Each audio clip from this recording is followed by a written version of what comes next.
Today we are going to start with the emotions with the code BPCC 131 Foundations of Psychology, Block 3, Unit 6, Emotions. So, what is emotions? As we are going to study about the emotions, ਕੱਲ ਆਪਾਂ ਨੇ ਗੱਲ ਕੀਤੀ ਸੀਗੀ motivation ਦੇ ਬਾਰੇ ਤੇ motivation and emotion ਦੋਨੋਂ ਇੱਕ ਦੂਸਰੇ ਦੇ ਨਾਲ ਇਰਦ ਗਿਰਦ ਵਰਕ ਕਰਦੇ ਨੇ ਜੇ ਮੋਟੀਵੇਸ਼ਨ ਹੈ ਤਾਂ ਮੋਟੀਵੇਸ਼ਨ ਦੇ ਵਿੱਚ ਇਮੋਸ਼ਨ ਦਾ ਕ੍ਰਿਸਪ ਰਹਿੰਦਾ ਹੈ and if we have emotion ਤਾਂ ਇਮੋਸ਼ਨ ਦੇ ਨਾਲ ਆਪਣੀ ਲਾਈਫ ਦੇ ਵਿੱਚ ਮੋਟੀਵੇਸ਼ਨ ਦਾ ਵੀ ਕ੍ਰਿਸਪ ਕਿਤੇ ਨਾ ਕਿਤੇ ਜ਼ਰੂਰ ਰਹਿੰਦਾ ਹੈ so what is emotion emotion drive ਹੋਇਆ ਇੱਕ ਲੇਟਿਨ ਟਰਮ ਤੋਂ ਵਿਚ ਇਜ਼ ਇਮੋਵੇਅਰ ਯਾਨੀ ਇੱਕ ਸਟੇਟ ਅਪ ਸਟੇਟ ਇੱਕ ਸਟੇਟ ਅਪ ਮੋਸ਼ਨ ਜਦੋਂ ਆਪਾਂ ਕਿਸੇ ਮੋਸ਼ਨ ਦੇ ਵਿੱਚ ਰਹਿੰਦੇ ਹਾਂ ਸੋ ਜਿਹੜਾ ਸਟੇਟ ਅਪ ਸਟੇਟ ਹੁੰਦੀ ਹੈ ਆਪਣੇ ਬ੍ਰੇਨ ਦੀ ਆਪਣੇ ਮਾਈਂਡ ਦੀ ਆਪਣੇ ਫੀਲਿੰਗ ਦੀ ਆਪਣੇ ਮੂਡ ਦੀ ਜੋ ਆਪਣੇ ਬਿਹੇਵੀਅਰਲ ਐਸਪੈਕਟਸ ਦੇ ਨਾਲ ਰਿਫਲੈਕਟ ਕਰਕੇ ਆਪਣੇ ਸਾਹਮਣੇ ਨਜ਼ਰ ਆਉਂਦਾ ਹੈ that is our emotion emotion ਉਹ ਜਿਹੜੇ ਆਪਣੇ ਸਬਜੈਕਟਿਵ ਲੈਵਲ ਤੇ ਜੋ ਵੀ ਆਪਾਂ ਕਿਸੇ ਵੀ ਚੀਜ਼ ਨੂੰ ਲੈ ਕੇ ਆਪਾਂ ਫੀਲ ਕਰਦੇ ਆ ਉਹ ਫੀਲਿੰਗ ਦਾ ਜਿਹੜਾ ਆਪਣਾ ਇੱਕ ਜ਼ਰੀਆ ਹੁੰਦਾ ਹੈ ਉਹ ਆਪਣੇ ਬਿਹੇਵੀਅਰ ਦੇ ਥਰੂ ਰਿਫਲੈਕਟ ਹੁੰਦਾ ਹੈ ਐਂਡ ਜੋ ਵੀ ਚੀਜ਼ ਆਪਣੇ ਬਿਹੇਵੀਅਰ ਦੇ ਥਰੂ ਰਿਫਲੈਕਟ ਹੁੰਦੀ ਹੈ ਚਾਹੇ ਆਪਾਂ ਖੁਸ਼ ਹੈ ਚਾਹੇ ਆਪਾਂ ਦੁਖੀ ਹੈ ਆਪਾਂ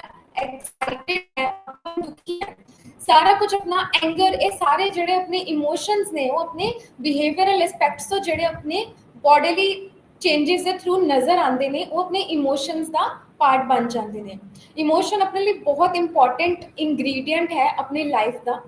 ਜੇ ਆਪਣੇ ਕੋਲ ਇਮੋਸ਼ਨਸ ਨਹੀਂ ਹੋਣਗੇ ਤਾਂ ਆਪਾਂ ਆਪਣੇ ਆਪ ਨੂੰ ਰਿਫਲੈਕਟ ਆਪਣੇ ਆਪ ਨੂੰ ਐਕਸਪ੍ਰੈਸ ਨਹੀਂ ਕਰ ਪਾਉਂਗੇ ਐਂਡ ਇਸੇ ਕਰਕੇ ਜਿਹੜੇ ਆਪਣੇ ਇਮੋਸ਼ਨਸ ਹੁੰਦੇ ਨੇ ਆਪਣੇ ਲਈ ਬਹੁਤ ਇੰਪੋਰਟੈਂਟ ਰੋਲ ਪਲੇ ਕਰਦੇ ਨੇ ਤਾਂ ਕਿ ਆਪਾਂ ਆਪਣੇ ਆਪ ਨੂੰ ਸੋਸਾਇਟੀ ਦੇ ਵਿੱਚ ਜਾਂ ਆਪਣੇ ਫੀਲਿੰਗਸ ਨੂੰ ਸੋਸਾਇਟੀ ਦੇ ਵਿੱਚ ਅਕੰਪਲਿਸ਼ ਕਰ ਸਕੀਏ ਦਿਖਾ ਸਕੀਏ ਦੈਟ ਆਪਣੇ ਜਿਹੜੇ ਇਮੋਸ਼ਨਸ ਨੇ ਆਪਾਂ ਅੰਦਰੋਂ ਕਿੱਦਾਂ ਫੀਲ ਕਰਦੇ ਨੇ ਇਮੋਸ਼ਨ ਕਿੱਦਾਂ ਕਿੱਦਾਂ ਦੇ ਦੇਖਣ ਨੂੰ ਮਿਲਦੇ ਨੇ ਜਿਵੇਂ ਕਿ ਆਪਾਂ ਆਪਣੇ ਬੋਡੀਲੀ ਐਕਸਪ੍ਰੈਸ਼ਨਸ ਆਪਣੇ ਬੋਡੀ ਲੈਂਗੁਏਜ ਆਪਣੇ ਫੇਸ਼ੀਅਲ ਐਕਸਪ੍ਰੈਸ਼ਨਸ ਜਾਂ ਆਪਣੇ ਹਾਵ ਭਾਵ ਇਹ ਸਾਰੀਆਂ ਚੀਜ਼ਾਂ ਆਪਣੇ ਇਮੋਸ਼ਨਸ ਦੇ ਵਿੱਚ ਇਨਕਲੂਡ ਹੁੰਦੀਆਂ ਨੇ ਆਪਣੇ ਹਰ ਤਰੀਕੇ ਦੇ ਹਾਵ ਭਾਵ ਦੱਸ ਦਿੰਦੇ ਨੇ ਕਿ ਆਪਾਂ ਕਿੱਦਾਂ ਦਾ ਮਹਿਸੂਸ ਕਰ ਰਹੇ ਹਾਂ ਤੇ ਆਪਣੇ ਅੰਦਰ ਕੀ ਚੱਲ ਰਿਹਾ ਹੈ ਜੋ ਵੀ ਆਪਣਾ ਦਿਮਾਗ ਸੋਚ ਰਿਹਾ ਹੈ ਜਿਵੇਂ ਆਪਾਂ ਇਸ ਪਿਕਚਰ ਦੇ ਵਿੱਚ ਦੇਖ ਸਕਦੇ ਹਾਂ ਜਿਹੜਾ ਇੱਕ ਇਨਸਾਨ ਗੁੱਸੇ ਦੇ ਵਿੱਚ ਹੈ ਉਸਦੀ ਜਿਹੜੀ आईज है वो काफी ज्यादा लाइक ब्रॉड हो चुकी है ते उसके आई का कलर भी थोड़ा चेंज हो गया है ते उसकी ਜਿਹੜੀ ਆਈब्रोज है ਉਹ ਥੋੜੇ ਅਪਵਰਡਸ ਨੂੰ ਲਿਫਟ ਹੋ ਗਿਆ ਤੇ ਜਿਹੜਾ ਉਸਦਾ ਫੇਸ ਹੈ ਕਾਫੀ ਜ਼ਿਆਦਾ ਕ੍ਰੈਂਕੀ ਲੱਗ ਰਿਹਾ ਕਿਉਂਕਿ ਇਸ ਦਿਨ ਗੁੱਸਾ ਜਿਹੜਾ ਐਂਗਰ ਹੈ ਉਹ ਰਿਫਲੈਕਟ ਹੋ ਰਿਹਾ ਪਰ ਆਪਾਂ ਨੂੰ ਕਿੱਦਾਂ ਪਤਾ ਚੱਲੇਗਾ ਕਿ ਇਹ ਇਨਸਾਨ ਗੁੱਸੇ ਦੇ ਵਿੱਚ ਹੈ ਗੁੱਸੇ ਦੇ ਵਿੱਚ ਜੇ ਆਪਾਂ ਨੂੰ ਪਤਾ ਕਰਨਾ ਹੋਵੇ ਕੋਈ ਇਨਸਾਨ ਹੈ ਤਾਂ ਆਪਾਂ ਸਭ ਤੋਂ ਪਹਿਲਾਂ ਉਹਦੇ ਬੋਡੀਲੀ ਲੈਵਲਸ ਤੇ ਜਿਹੜੀ ਫਿਜ਼ੀਕਲ ਚੇਂਜਸ ਨੇ ਆਪਾਂ ਉਸ ਚੀਜ਼ ਤੇ ਧਿਆਨ ਦੇਵਾਂਗੇ ਆਪਾਂ ਇਹ ਦੇਖੋਗੇ ਸਭ ਤੋਂ ਪਹਿਲਾਂ ਤਾਂ ਉਸਦੀ ਜਿਹੜੀ ਪਿਚ ਹੈ ਉਹ ਕਾਫੀ ਜ਼ਿਆਦਾ ਹਾਈ ਹੋ ਜੂਗੀ ਜਿਹੜੀ ਉਸਦੀ ਆਵਾਜ਼ ਹੈ ਉਹ ਇੰਨੀ ਜ਼ਿਆਦਾ ਉੱਚੀ ਹੋ ਜਾਂਦੀ ਹੈ ਕਿ ਉਸ ਤੋਂ ਪਤਾ ਚੱਲ ਜਾਂਦਾ ਹੈ ਕਿ ਉਹ ਜਿਹੜਾ ਆਪਣੇ ਬੈਲੈਂਸਡ ਲੈਵਲ ਤੇ ਨਹੀਂ ਚੱਲ ਰਿਹਾ ਹੈਗਾ ਬਲਕਿ ਆਪਣੇ ਹਾਇਰ ਲੈਵਲ ਤੋਂ ਆਪਰੇਟ ਕਰ ਰਿਹਾ ਹੈ ਉਸਦੀ ਜਿਹੜੀ ਆਵਾਜ਼ ਹੈ ਉਹ ਕਾਫੀ ਜ਼ਿਆਦਾ ਭਾਰੀ ਗੁੱਸੇ ਵਾਲੀ ਹੋ ਜਾਏਗੀ ਐਂਡ ਈਵਨ ਉਸਦੇ ਜਿਹੜੇ ਬਿਹੇਵੀਅਰ ਹੋਏਗਾ ਕਾਫੀ ਅਗਰੈਸਿਵ ਹੋਏਗਾ ਜਿਹੜਾ ਸਾਹਮਣੇ ਵਾਲਾ ਇਨਸਾਨ ਹੈ ਜਿਸ ਤੋਂ ਉਸਨੂੰ ਗੁੱਸਾ ਆ ਰਿਹਾ ਹੈ ਤਾਂ ਉਸ ਤੋਂ ਕਈ ਵਾਰੀ ਉਹ ਚੀਜ਼ ਕੋਈ ਵੀ ਆਸ-ਪਾਸ ਕੋਈ ਚੀਜ਼ ਹੈ ਉਹ ਉਸਨੂੰ ਮਾਰਨ ਦੀ ਕੋਸ਼ਿਸ਼ ਵੀ ਕਰੇਗਾ ਤੇ ਉਸਦੇ ਨਾਲ ਥੋੜਾ ਫਿਜ਼ੀਕਲੀ ਅਬਿਊਜ਼ ਕਰਨ ਦੀ ਵੀ ਕਰੇਗਾ ਐਂਡ ਉਹਦਾ ਜਿਹੜੇ ਵਰਬਲ ਐਕਸਪ੍ਰੈਸ਼ਨਸ ਹੋਣਗੇ ਜਿਹੜੇ ਵਰਬਲ ਵਰਡਸ ਜਿਹੜੇ ਯੂਜ਼ ਕਰ ਰਿਹਾ ਹੋਏਗਾ तो ਆਪਾਂ ਨੂੰ ਇੱਕ ਆਈਡੀਆ ਲੱਗ ਜਾਂਦਾ ਹੈ ਕਿ ਇਸਦੇ ਅੰਦਰ ਜਿਹੜਾ ਗੁੱਸਾ ਕਰ ਰਿਹਾ ਹੈ ਜਾਂ ਕਿਸੇ ਗੱਲ ਦਾ ਉਸਨੂੰ ਕਾਫੀ ਜ਼ਿਆਦਾ ਗੁੱਸਾ ਲੱਗ ਗਿਆ ਹੈ ਗੁੱਸਾ ਆਲਮੋਸਟ ਹੋਣਾ ਚਾਹੀਦਾ ਤੇ ਲੱਗਦਾ ਜਦੋਂ ਕੋਈ ਸਾਹਮਣੇ ਵਾਲਾ ਪਰਸਨ ਆਪਾਂ ਨੂੰ ਕੋਈ ਇਹੋ ਜਿਹੀ ਇਰੀਟੇਟਿੰਗ ਜਾਂ ਕੁਝ ਪਿੰਚ ਵਾਲੀ ਕੋਈ ਇਹੋ ਜਿਹੀ ਗੱਲ ਕਹਿ ਦੇਵੇ ਜਿਹੜਾ ਆਪਾਂ ਸੁਣਨਾ ਨਹੀਂ ਚਾਹੁੰਦੇ ਕਿ ਉਹ ਬਿਲਕੁਲ ਆਪਾਂ ਨੂੰ ਸਿੱਧਾ ਹਰਟ ਕਰਦੀ ਹੈ ਦੈਟਸ ਵਾਈ ਜਿਹੜਾ ਇੱਕ ਇਨਸਾਨ ਦਾ ਜਿਹੜਾ ਐਂਗਰ ਵਾਲਾ ਜਿਹੜੀ ਸਾਈਡ ਆ ਉਹ ਰਿਫਲੈਕਟ ਹੋਣੀ ਸਟਾਰਟ ਹੋ ਜਾਂਦੀ ਹੈ ਐਂਡ ਕਈ ਵਾਰ ਇਹ ਗੁੱਸਾ ਖੁਦ ਨਾਲ ਵੀ ਹੁੰਦਾ ਹੈ ਤੇ ਉਹ ਇਨਸਾਨ ਆਪਣੇ ਆਪ ਨੂੰ ਸੈਲਫ ਹਾਰਮ ਵੀ ਕਰਨ ਲੱਗ ਜਾਂਦਾ ਹੈ ਤੇ ਆਪਣੇ ਆਪ ਦੇ ਨਾਲ ਕਾਫੀ ਜ਼ਿਆਦਾ ਗਲਤ ਵਰਡਸ ਯੂਜ਼ ਕਰਨ ਲੱਗ ਜਾਂਦਾ ਹੈ ਤੇ ਕੁਝ ਆਪਣੇ ਆਪ ਨੂੰ ਫਿਰ ਹਰਟ ਕਰਨ ਲਈ ਉਹ ਖਾਣਾ ਨਹੀਂ ਖਾਂਦਾ ਜਾਂ ਫਿਰ ਉਸਦਾ ਆਪਣਾ ਜਿਹੜੇ ਆਪਣੇ ਪ੍ਰਤੀ ਐਂਗਰ ਆ ਖੁਦ ਨੂੰ ਹਾਰਮ ਕਰਕੇ ਬੇਸਿਕਲੀ ਉਹ ਦਿਖਣਾ ਸਟਾਰਟ ਹੋ ਜਾਂਦਾ ਹੈ ਕਿ ਉਹ ਖੁਦ ਦੇ ਨਾਲ ਕਾਫੀ ਜ਼ਿਆਦਾ ਨਿਰਾਸ਼ ਹੈ ਕਿਉਂਕਿ ਕਈ ਵਾਰ ਜਦ ਉਸਨੂੰ ਕੋਈ ਫੇਲਿਅਰ ਮਿਲਦਾ ਹੈ ਕਿਸੇ ਚੀਜ਼ ਦਾ ਇੱਕ ਜੋ ਉਸਨੇ ਕੋਈ ਆਪਣੇ ਆਪ ਤੋਂ ਲੈ ਕੇ ਇੱਕ ਐਕਸਪੈਕਟੇਸ਼ਨਸ ਰੱਖੀਆਂ ਹੁੰਦੀਆਂ ਫੁੱਲਫਿਲ ਨਹੀਂ ਹੋ ਪਾਉਂਦੀਆਂ ਹੈਗੀਆਂ and that could also B one of the reasons ਕਿ ਉਸਦੇ ਐਂਗਰ ਰਿਫਲੈਕਟ ਹੁੰਦਾ ਹੈ ਐਂਗਰ ਆਪਾਂ ਪੋਸਟਰਲ ਲੈਵਲ ਤੇ ਦੇਖ ਸਕਦੇ ਹਾਂ ਫੇਸ਼ੀਅਲ ਐਕਸਪ੍ਰੈਸ਼ਨਸ ਦੇਖ ਸਕਦੇ ਹਾਂ ਸਮਟਾਈਮਸ ਉਸਨੂੰ ਸਵੈਟ ਹੋਣ ਲੱਗ ਜਾਂਦਾ ਹੈ ਐਂਗਰ ਦਾ ਇਮੋਸ਼ਨ ਉਹ ਬਿਲਕੁਲ ਚੰਗੀ ਤਰ੍ਹਾਂ ਰਿਫਲੈਕਟ ਹੁੰਦਾ ਹੈ ਇਹ ਵੀ ਕਿਹਾ ਜਾਂਦਾ ਹੈ ਕਿ ਜੋ ਐਂਗਰ ਹੈ ਇਹ ਆਪਣੇ ਲਈ ਇੱਕ ਨੈਗੇਟਿਵ ਇਮੋਸ਼ਨਸ ਦਾ ਕੰਮ ਕਰਦੀ ਹੈ ਜੋ ਆਪਣਾ ਐਂਗਰ ਹੈ ਐਂਗਰ ਕਦੇ ਵੀ ਇੱਕ ਗੁੱਡ ਵੇ ਦੇ ਵਿੱਚ ਨਹੀਂ ਆਪਣੇ ਲਈ ਹੈਲਪਫੁਲ ਰਹਿੰਦਾ ਹੈਗਾ, ਇਹ ਹਮੇਸ਼ਾ ਚੰਗੇ ਕੰਮ ਵੀ ਵਿਗਾੜ ਦਿੰਦਾ ਹੈ ਐਂਡ ਇਸੇ ਕਰਕੇ ਇਸ ਨੂੰ ਨੈਗੇਟਿਵ ਇਮੋਸ਼ਨਸ ਵੀ ਕਿਹਾ ਜਾਂਦਾ ਹੈ। Second is happiness. ਹੈਪੀਨੈਸ ਤੋਂ ਆਪਾਂ ਨੂੰ ਬੰਦੇ ਦੇ facial expressions, bodily posture changes and ਉਸਦੇ ਜਿਹੜੇ ਫੇਸ਼ੀਅਲ ਐਕਸਪ੍ਰੈਸ਼ਨਸ, ਉਸਦੇ ਜਿਹੜੇ ਮਸਕੂਲਰ ਗਲੈਂਡਸ ਨੇ ਐਂਡ ਉਸਦੇ ਜਿਹੜੇ ਗੱਲ ਕਰਨ ਦੀ ਜਿਹੜੀ ਟੋਨ ਹੈ, ਉਸਦੀ ਪਿਚ ਹੈ, ਆਪਾਂ ਨੂੰ ਉਸ ਤੋਂ ਆਈਡੀਆ ਲੱਗ ਜਾਂਦਾ ਹੈ ਕਿ ਇਹ ਇਨਸਾਨ ਕਾਫੀ ਖੁਸ਼ ਹੈ। ਇਹ ਜਦ ਖੁਸ਼ੀ ਹੁੰਦੀ ਹੈ, ਕਈ ਵਾਰ ਖੁਦ ਤੋਂ ਕੋਈ ਅਕੰਪਲਿਸ਼ਮੈਂਟ ਅਚੀਵ ਕਰਨ ਤੋਂ ਬਾਅਦ ਨਾਰਮਲੀ ਇਹ ਦੇਖਣ ਨੂੰ ਮਿਲਦੀ ਹੈ। ਐਂਡ ਆਲਸੋ ਜਦੋਂ ਇਨਸਾਨ ਨੂੰ ਕੋਈ ਗੁੱਡ ਨਿਊਜ਼ ਮਿਲਦੀ ਹੈ, ਕੋਈ ਹੈਪੀ ਨਿਊਜ਼ ਹੁੰਦੀ ਹੈ ਉਸਦੇ ਅਰਾਊਂਡ ਜਾਂ ਕਿਸੇ ਹੋਰ ਤੋਂ ਸੁਣਨ ਨੂੰ ਮਿਲਦੀ ਹੈ, ਤਾਂ ਫਿਰ ਉਸ ਤੋਂ ਬਾਅਦ ਉਹ ਕਾਫੀ ਲਾਈਕ ਉਸ ਜਿਹੜਾ ਬਿਹੇਵੀਅਰ ਐਕਸਪ੍ਰੈਸ਼ਨਸ ਨੇ ਉਹ ਕਾਫੀ ਜ਼ਿਆਦਾ ਚੇਂਜ ਹੋ ਜਾਂਦੇ ਨੇ, ਉਸਦੀ ਟੋਨ ਚੇਂਜ ਹੋ ਜਾਂਦੀ ਹੈ, ਈਵਨ ਉਸਦਾ ਜਿਹੜਾ ਬੋਡੀ ਪੋਸਚਰ ਹੈ, ਦ ਵੇ ਹੀ ਰਿਫਲੈਕਟਸ ਟੂਵਰਡਸ ਹਿਸ ਇਮੋਸ਼ਨਸ ਉਹ ਕਾਫੀ ਜ਼ਿਆਦਾ ਚੇਂਜ ਹੋ ਜਾਂਦੇ ਨੇ। Even he tries to hug the other person, ਉਸ ਹੈਪੀਨੈਸ ਸਟੇਟ ਦੇ ਵਿੱਚ ਰਹਿੰਦੇ ਹੋਏ ਉਹ ਹਗ ਕਰੇਗਾ ਜਾਂ ਫਿਰ ਹੈਂਡਸ਼ੇਕ ਕਰੇਗਾ ਜਾਂ ਫਿਰ ਕੁਝ ਇਹੋ ਜਿਹਾ ਸਵੀਟ ਜੈਸਚਰ ਕਰੇਗਾ ਤਾਂ ਕਿ ਉਹ ਆਪਣੀ ਹੈਪੀਨੈਸ ਨੂੰ ਰਿਫਲੈਕਟ ਕਰ ਸਕੇ। ਐਂਡ ਜਿਹੜੀ ਇਹ ਹੈਪੀਨੈਸ ਹੁੰਦੀ ਹੈ, ਇਸਦਾ ਫੇਸ਼ੀਅਲ ਐਕਸਪ੍ਰੈਸ਼ਨਸ 'ਤੇ ਕੁਝ ਇੱਦਾਂ ਚੇਂਜਸ ਹੁੰਦੇ ਕਿ ਜਿਵੇਂ ਉਸਦੀਆਂ ਆਈਜ਼ ਹੁੰਦੀਆਂ ਨੇ ਕਾਫੀ ਡਾਇਲਿਊਟ ਹੋ ਜਾਂਦੀਆਂ ਨੇ, ਉਸਦੇ ਜਿਹੜੇ ਲਿਪਸ ਦੇ ਅਰਾਊਂਡ ਜਿਹੜਾ ਮਸਲਸ ਹੁੰਦੇ ਨੇ ਉਹ ਕਾਫੀ ਐਕਸਪੈਂਡ ਹੋ ਜਾਂਦੇ ਨੇ, ਜਿਸ ਕਰਕੇ ਉਹ ਰਿਫਲੈਕਟ ਕਰ ਪਾਉਂਦਾ ਹੈ। ਆਟੋਮੈਟਿਕਲੀ ਉਸਦੇ ਫੇਸ 'ਤੇ ਇੱਕ ਸਮਾਈਲ ਰਹਿੰਦੀ ਹੈ ਐਂਡ ਉਸ ਹੈਪੀਨੈਸ ਦੇ ਨਾਲ ਉਹ ਕੁਝ ਜੈਸਚਰਸ ਵੀ ਐਵੇਂ ਦੇ ਹੀ ਪਰਫਾਰਮ ਕਰਦਾ ਹੈ, ਤਾਂ ਕਿਸੇ ਨੂੰ ਵੀ ਦੇਖਣ ਤੋਂ ਚੀਜ਼ ਆਪਣੇ ਬਿਹੇਵੀਅਰ ਤੋਂ ਪਤਾ ਚੱਲ ਜਾਂਦਾ ਹੈ ਕਿ that person is happy because of so reason. ਜਦ ਵੀ ਕੋਈ ਹੈਪੀ ਨਿਊਜ਼ ਸੁਣਨ ਨੂੰ ਮਿਲਦੀ ਹੈ, ਦੇ ਰਿਫਲੈਕਟ ਦੈਟ ਹੈਪੀਨੈਸ। ਪਰ ਜਿਹੜੇ ਨੈਗੇਟਿਵ ਇਮੋਸ਼ਨਸ ਹੁੰਦੇ ਨੇ ਉਹ ਹਮੇਸ਼ਾ ਆਪਣੇ ਲਈ ਇੱਕ ਗਲਤ ਸਾਬਿਤ ਹੁੰਦੇ ਨੇ। ਜਿਵੇਂ ਐਂਗਰ ਹੈ, ਤਾਂ anger is ਸਮਵਟ not good for us, ਕਿਉਂਕਿ ਐਂਗਰ ਦੇ ਨਾਲ ਕਾਫੀ ਸਾਰੀਆਂ ਚੀਜ਼ਾਂ ਖਰਾਬ ਹੋ ਜਾਂਦੀਆਂ ਨੇ ਆਪਣੀ ਲਾਈਫ ਦੇ ਵਿੱਚ। ਆਪਾਂ ਕੁਝ ਵੀ ਕਰਨ ਦੀ ਕੋਸ਼ਿਸ਼ ਕਰਦੇ ਹਾਂ ਤੇ ਜਦ ਆਪਣੇ ਕੋਈ ਰਿਲੇਸ਼ਨਸ਼ਿਪ ਹੈ ਜਾਂ ਖੁਦ ਨੂੰ ਲੈ ਕੇ ਹੈ, ਤਾਂ ਆਪਾਂ ਕਈ ਵਾਰ ਆਪਣੇ ਪੈਰਾਂ 'ਤੇ ਆਪ ਹੀ ਕੁल्हाड़ी ਮਾਰ ਲੈਂਦੇ ਹਾਂ ਤੇ ਆਪਾਂ ਜੋ ਚੀਜ਼ ਕਰਨਾ ਚਾਹੁੰਦੇ ਹਾਂ ਆਪਾਂ ਬਖੂਬੀ ਵੇ ਦੇ ਵਿੱਚ ਨਹੀਂ ਰਿਫਲੈਕਟ ਕਰ ਪਾਉਂਦੇ ਹੈਗੇ, ਤੇ ਉਹ ਐਂਗਰ ਹੀ ਆਪਣੀ ਇੱਕ ਪਹਿਚਾਣ ਬਣ ਜਾਂਦਾ ਹੈ। ਇਸੇ ਕਰਕੇ ਇਟਸ ਆਲਵੇਜ਼ ਸੈਡ ਦੈਟ ਕਿ ਜਿਹੜੇ ਆਪਣੇ ਨੈਗੇਟਿਵ ਇਮੋਸ਼ਨਸ ਹੈ ਹਮੇਸ਼ਾ ਆਪਾਂ ਨੂੰ ਉਸ ਦੇ ਉੱਤੇ ਕੰਟਰੋਲ ਕਰਨਾ ਆਉਣਾ ਚਾਹੀਦਾ ਹੈ, ਵਾਈਲ ਜਿਹੜੇ ਆਪਣੇ ਪੋਜ਼ੀਟਿਵ ਇਮੋਸ਼ਨਸ ਨੇ ਹਮੇਸ਼ਾ ਆਪਾਂ ਨੂੰ ਉਹਨਾਂ ਦੇ ਉੱਤੇ ਵਰਕ ਕਰਨਾ ਚਾਹੀਦਾ ਹੈ ਟੂ ਹੈਵ ਦੋਜ਼ ਇਮੋਸ਼ਨਸ, ਤਾਂ ਕਿ ਉਹ ਆਪਣੇ ਜਿਹੜੇ ਇਮੋਸ਼ਨਸ ਹੈ ਬਰਕਰਾਰ ਰਹਿਣ, ਜਿਵੇਂ ਕਿ ਹੈਪੀਨੈਸ ਹੈ, ਤਾਂ ਕਿ ਆਪਾਂ ਹਮੇਸ਼ਾ ਜੇ ਕਿਸੇ ਨੂੰ ਮਿਲੀਏ ਤਾਂ ਖਿੜੇ ਮੱਥੇ ਮਿਲੀਏ ਤੇ ਜਿਹੜੇ ਆਪਣਾ ਇਮੋਸ਼ਨ ਐਂਗਰ ਵਾਲਾ ਹੈ ਉਸਨੂੰ ਘੱਟ ਤੋਂ ਘੱਟ ਹੀ ਆਪਾਂ ਆਪਣੀ ਲਾਈਫ ਦੇ ਵਿੱਚ ਇਨਕਲੂਡ ਕਰੀਏ। ਦੋਨੋਂ ਇਮੋਸ਼ਨਸ ਆਪਣੀ ਲਾਈਫ ਦੇ ਵਿੱਚ ਬਹੁਤ ਇੰਪੋਰਟੈਂਟ ਰੋਲ ਪਲੇ ਕਰਦੇ ਨੇ, ਕਿਉਂਕਿ ਜੇ ਆਪਾਂ ਹਮੇਸ਼ਾ ਇੱਕੋ ਹੀ ਸਾਈਡ ਲਾਈਕ ਇੱਕੋ ਹੀ ਪੋਜ਼ੀਟਿਵ ਸਾਈਡ ਹੀ ਹਮੇਸ਼ਾ ਆਪਾਂ ਆਪਣੀ ਲਾਈਫ ਦੇ ਵਿੱਚ ਰਿਫਲੈਕਟ ਕਰਦੇ ਰਹੋਗੇ, ਤਾਂ ਫਿਰ ਆਪਾਂ ਜਿਹੜੇ ਆਪਣੇ ਨੈਗੇਟਿਵ ਇਮੋਸ਼ਨਸ ਨੇ ਜੋ ਕਿ ਬਿਲਕੁਲ ਨੈਚੁਰਲ ਨੇ, ਜਿਹੜੇ ਆਪਾਂ ਨੈਗੇਟਿਵ ਇਮੋਸ਼ਨਸ ਨੇ ਜੇ ਆਪਾਂ ਉਹਨਾਂ ਦੇ ਨਾਲ ਨਹੀਂ ਆਪਾਂ ਟਾਈਮ ਟੂ ਟਾਈਮ ਆਪਾਂ ਰਿਫਲੈਕਟ ਕਰਦੇ ਰਹੋਗੇ, ਬਲਕਿ ਜੇ ਉਸਨੂੰ ਆਪਾਂ ਰਿਪਰੈਸ ਕਰਦੇ ਰਹੋਗੇ ਤਾਂ ਉਹ ਅੱਗੇ ਜਾ ਕੇ ਆਪਣੇ ਲਈ ਕਾਫੀ ਪ੍ਰੋਬਲਮੈਟਿਕ ਹੋ ਜਾਂਦਾ ਹੈ। ਇਸੇ ਕਰਕੇ ਹਮੇਸ਼ਾ ਕਿਹਾ ਜਾਂਦਾ ਹੈ ਕਿ ਆਪਣੇ ਜਿਹੜੇ ਵੀ ਇਮੋਸ਼ਨਸ ਹੈ ਚਾਹੇ ਪੋਜ਼ੀਟਿਵ ਨੈਗੇਟਿਵ ਉਹਨਾਂ ਦੇ ਉੱਤੇ ਵਰਕ ਵੀ ਕਰੋ, ਬੈਲੈਂਸ ਰੱਖ ਕੇ ਚੱਲੋ ਤਾਂ ਕਿ ਕੋਈ ਵੀ ਇਮੋਸ਼ਨ ਜ਼ਿਆਦਾ ਜਾਂ ਘੱਟ ਨਾ ਹੋਵੇ, ਜਿਸ ਕਰਕੇ ਬਾਅਦ ਦੇ ਵਿੱਚ ਆਪਾਂ ਉਸੇ ਇਮੋਸ਼ਨ ਦੇ ਨਾਲ ਆਪਾਂ ਨੂੰ ਦੁਬਾਰਾ ਵਰਕ ਕਰਨਾ ਪਵੇ ਆਪਣੀ ਹੀਲਿੰਗ ਪ੍ਰੋਸੈਸ ਦੇ ਵਿੱਚ। ਜਿਵੇਂ ਹੁਣ ਐਂਗਰ ਹੈ, ਜੇ ਆਪਾਂ ਐਕਸੈਸਿਵ ਐਂਗਰ ਸ਼ੋ ਕਰੋਗੇ ਤਾਂ ਉਹ ਵੀ ਆਪਣੇ ਲਈ ਗਲਤ ਸਾਬਿਤ ਹੋ ਸਕਦਾ ਤੇ ਆਪਣੇ ਕਾਫੀ ਬਣੇ ਹੋਏ ਕੰਮ ਖਰਾਬ ਹੋ ਜਾਂਦੇ ਨੇ।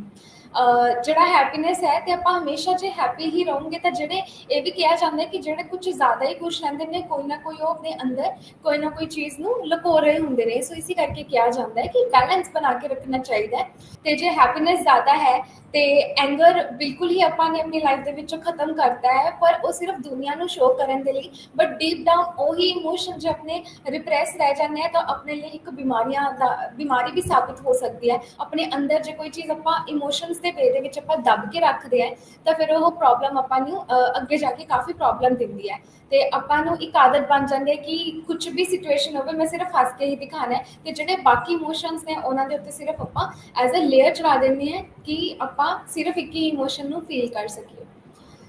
anger, happiness, and then surprise. Surprise is a neutral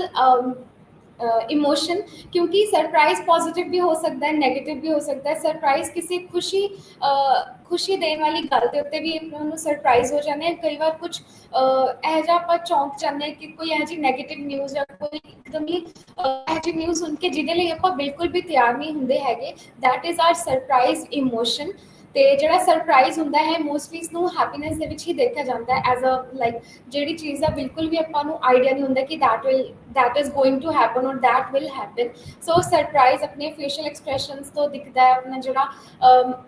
lips ਬਿਲਕੁਲ ਰਾਉਂਡ ਹੋ ਜਾਂਦੇ ਆ, ਲਾਈਕ ਆਪਾਂ ਕਹਿ ਦਿੰਦੇ ਕਿ ਹੱਕਾ ਬੱਕਾ ਰਹਿ ਗਿਆ ਕੋਈ ਵੀ ਗੱਲ ਸੁਣ ਕੇ। ਸੋ ਹੱਕਾ ਬੱਕਾ ਰਹਿਣਾ ਉਹ ਸਰਪ੍ਰਾਈਜ਼ ਇਮੋਸ਼ਨ ਦਾ ਐਗਜ਼ਾਮਪਲ ਹੈ। ਉਸਦੇ ਜਿਹੜੇ ਆਈਬ੍ਰੋਜ਼ ਆ ਉਹ ਅਪਵਰਡ ਲਿਫਟ ਹੋ ਜਾਂਦੀਆਂ ਤੇ ਉਹ ਐਕਸਪ੍ਰੈਸ਼ਨਸ ਆਪਾਂ ਉਹਨਾਂ ਦੇ ਫੇਸ਼ੀਅਲ ਮਸਲਸ ਤੋਂ ਦੇਖਣ ਨੂੰ ਮਿਲਦੇ ਨੇ। ਐਂਡ ਜਿੱਦਾਂ ਕੋਈ ਉਹਨਾਂ ਨੂੰ ਕੋਈ ਇਹੋ ਜਿਹੀ ਗੱਲ ਸੁਣਨ ਨੂੰ ਮਿਲ ਜਾਏ, ਕੋਈ ਵੀ ਨਿਊਜ਼ ਮਿਲਦੀ ਹੈ ਤਾਂ ਫਿਰ ਉਹ 4 to 5 ਸੈਕਿੰਡਸ ਉਹ ਉਸੇ ਜਗ੍ਹਾ ਤੇ ਖੜੇ ਰਹਿ ਜਾਂਦੇ, ਆਪਣਾ ਲਾਈਕ ਮੂੰਹ ਅੱਡ ਕੇ ਖੜ ਜਾਂਦੇ ਨੇ ਕਿ ਕੋਈ ਵੀ ਇਹੋ ਜਿਹੀ ਗੱਲ ਸੁਣ ਕੇ that they are surprised. And for that minute milliseconds ਉਹਨਾਂ ਦੇ ਜਿਹੜੇ ਬ੍ਰੇਨ ਹੈ ਉਹ ਥੋੜੀ ਦੇਰ ਲਈ ਉਹ ਫੰਕਸ਼ਨ ਕਰਨਾ ਫॉर ਫਿਊ ਮਿਲੀ ਸੈਕਿੰਡਸ ਉਹ ਰੁਕ ਜਾਂਦਾ ਹੈ ਤੇ ਉਹਨਾਂ ਦਾ ਜਿਹੜਾ ਸਰਪ੍ਰਾਈਜ਼ ਹੈ ਤਾਂ ਕਿ ਉਹ ਉਸ ਚੀਜ਼ ਨੂੰ ਡਾਈਜੈਸਟ ਕਰ ਸਕਣ ਜਿਹੜੀ ਨਿਊਜ਼ ਉਹਨਾਂ ਨੂੰ ਮਿਲ ਰੱਖੀ ਹੁੰਦੀ ਹੈ। ਐਂਡ ਇਸ ਕਰਕੇ ਦੇਖਣ ਨੂੰ ਮਿਲਦਾ ਹੈ ਕਿ ਜਿਹੜੇ ਉਹਨਾਂ ਦੇ ਐਕਸਪ੍ਰੈਸ਼ਨਸ ਨੇ ਉਹ ਕਾਫੀ ਲੰਬੇ ਟਾਈਮ ਦੇ ਲਈ ਉਹ ਥੋੜੇ 5-7 ਸੈਕਿੰਡਸ ਲਈ ਉਹ ਜਿਹੜੇ ਐਕਸਪ੍ਰੈਸ਼ਨਸ ਹੈ ਉਹ ਕਾਫੀ ਦੇਰ ਲਈ ਸੇਮ ਰਹਿੰਦੇ ਨੇ, ਨੰਬ ਹੋ ਜਾਂਦੇ ਨੇ। Then is disgust emotion. Disgust is ਜਦੋਂ ਕਿਸੇ ਚੀਜ਼ ਤੋਂ ਘਿਨ ਆਉਂਦੀ ਹੈ, ਕਿਸੇ ਚੀਜ਼ ਨੂੰ ਜੋ ਇਨਸਾਨ ਨੂੰ ਪਸੰਦ ਨਹੀਂ ਕਰਦਾ ਹੈਗਾ ਸੁਣਨਾ, ਐਂਡ ਦੈਨ ਦੇ ਫੀਲ ਯਕੀ ਉਹ ਚੀਜ਼ ਤੋਂ ਉਹਨਾਂ ਨੂੰ ਲਾਈਕ ਇੱਕ ਫੀਲਿੰਗ ਆਉਂਦੀ ਕਿ that is a negative emotion. They feel negative about the particular situation or a particular event that happen in front of their eyes. And that's why ਉਹਨਾਂ ਦਾ ਫਿਰ ਫੇਸ਼ੀਅਲ ਐਕਸਪ੍ਰੈਸ਼ਨਸ ਜਿਵੇਂ ਆਪਾਂ ਪਿਕਚਰ ਦੇ ਵਿੱਚ ਦੇਖ ਸਕਦੇ ਹਾਂ। ਦ ਫੋਰਥ ਪਿਕਚਰ ਦੈਟ ਇਜ਼ ਡਿਸਗਸਟ। ਜਿਹੜੇ ਉਹਨਾਂ ਦੀ ਫੋਰਹੈਡ ਹੈ, ਉਹਨਾਂ ਦੇ ਜਿਹੜੇ ਫੋਰਹੈਡ ਮਸਲਸ ਹੈ ਉਹ ਕਾਫੀ ਜ਼ਿਆਦਾ ਲਾਈਕ ਕੰਟਰੈਕਟ ਹੋ ਜਾਂਦੇ ਨੇ, ਉਹਨਾਂ ਦੇ ਨੋਜ਼ ਹੋ ਗਿਆ, ਉਹਨਾਂ ਦੇ ਜਿਹੜੇ ਲਿਪਸ ਨੇ ਉਹ ਰਿਫਲੈਕਟ ਕਰ ਦਿੰਦੇ ਨੇ। ਐਂਡ ਇਸ ਤੋਂ ਆਪਾਂ ਨੂੰ ਪਤਾ ਚੱਲਦਾ ਹੈ ਜੇ ਆਪਾਂ ਕਿਸੇ ਨੂੰ ਕੋਈ ਚੀਜ਼ ਦਿਖਾ ਰਹੇ ਹਾਂ ਕਿਆ ਉਸ ਚੀਜ਼ ਨੂੰ ਉਹ ਆਪਣੇ ਇਮੋਸ਼ਨਲ ਲੈਵਲ ਤੇ ਨॉर्मल ਲੈਂਦੇ हैं उस इमोशन ਨੂੰ ਜਾਂ ਫਿਰ ਉਸੇ ਹੀ ਇਮੋਸ਼ਨ ਤੋਂ ਉਹਨਾਂ ਨੂੰ ਕੋਈ ਨਾ ਕੋਈ ਪ੍ਰੋਬਲਮ ਹੁੰਦੀ ਹੈ। ਕਈ ਵਾਰ ਉਹ ਆਪਣੇ ਜੇ ਕੋਈ ਇਹੋ ਜਿਹੀ ਚੀਜ਼ ਦੇਖਣ ਨੂੰ ਮਿਲਦੀ ਹੈ ਜਾਂ ਕੋਈ ਇਹੋ ਜਿਹੀ ਨਿਊਜ਼ ਸੁਣਨ ਨੂੰ ਮਿਲਦੀ ਹੈ, ਕੁਝ ਵੀ ਸਟਿਮੂਲਸ ਉਹਨਾਂ ਦੇ ਸਾਹਮਣੇ ਹੁੰਦਾ ਹੈ, ਕਿੱਦਾਂ ਦਾ ਰਿਸਪੌਂਸ ਕਰਦੇ ਆ that also reflects their part that ਕਿ ਉਹ ਜਿਹੜਾ ਇਮੋਸ਼ਨ ਹੈ ਉਹ ਉਹਨਾਂ ਨੂੰ ਕਿੱਦਾਂ ਦਾ ਮਹਿਸੂਸ ਕਰਵਾ ਰਿਹਾ ਹੈ। ਜੇ ਉਹ ਉਸ ਚੀਜ਼ ਨੂੰ ਲੁਕਾਉਣਾ ਵੀ ਚਾਹੁੰਦੇ ਹੈ, ਜਿਹੜੇ ਉਹ ਰਿਫਲੈਕਸ਼ਨ ਹੈ ਉਹਨਾਂ ਦੇ ਪੋਸਟਰ ਤੋਂ, ਉਹਨਾਂ ਦਾ ਜਿਹੜਾ ਫੇਸ਼ੀਅਲ ਐਕਸਪ੍ਰੈਸ਼ਨਸ ਹੈ, ਉਹਨਾਂ ਦੀ ਜਿਹੜੀ ਟੋਨ ਹੈ, ਪਿਚ ਹੈ ਉਹਨਾਂ ਦੀ ਆਵਾਜ਼ ਦੀ, ਉਸ ਤੋਂ ਚੀਜ਼ ਰਿਫਲੈਕਟ ਕਰ ਜਾਂਦੀ ਹੈ ਕਿ what they are actually feeling about that stimuli. ਜਿਹੜਾ ਸਟਿਮੁਲਾਈ ਹੈ ਤਾਂ ਫਿਰ ਉਸਦਾ ਰਿਸਪੌਂਸ ਚਾਹੇ ਉਹ ਜਿੰਨਾ ਵੀ ਆਪਣੇ ਬ੍ਰੇਨ ਨੂੰ ਇਹ ਰਿਸਪੌਂਸ ਆਪਣਾ ਬ੍ਰੇਨ ਆਪਾਂ ਨੂੰ ਦੇਣ ਦੀ ਕੋਸ਼ਿਸ਼ ਕਰੇ ਕਿ ਕੋਈ ਵੀ ਸਿਚੁਏਸ਼ਨ ਆ ਜਾਏ, ਵਰਸਟ ਤੋਂ ਵਰਸਟ ਸਿਚੁਏਸ਼ਨ ਆ ਜਾਏ, I will remain stable, I will remain neutral. But ਕਿਤੇ ਨਾ ਕਿਤੇ ਉਹਨਾਂ ਦਾ ਜਿਹੜਾ ਹਾਵ ਹੈ, ਫਿਜ਼ੀਓਲੋਜੀਕਲ ਚੇਂਜਸ ਹੈ, ਉਹ ਚੀਜ਼ ਨੂੰ ਰਿਫਲੈਕਟ ਕਰ ਦਿੰਦੀ ਹੈ that they are feeling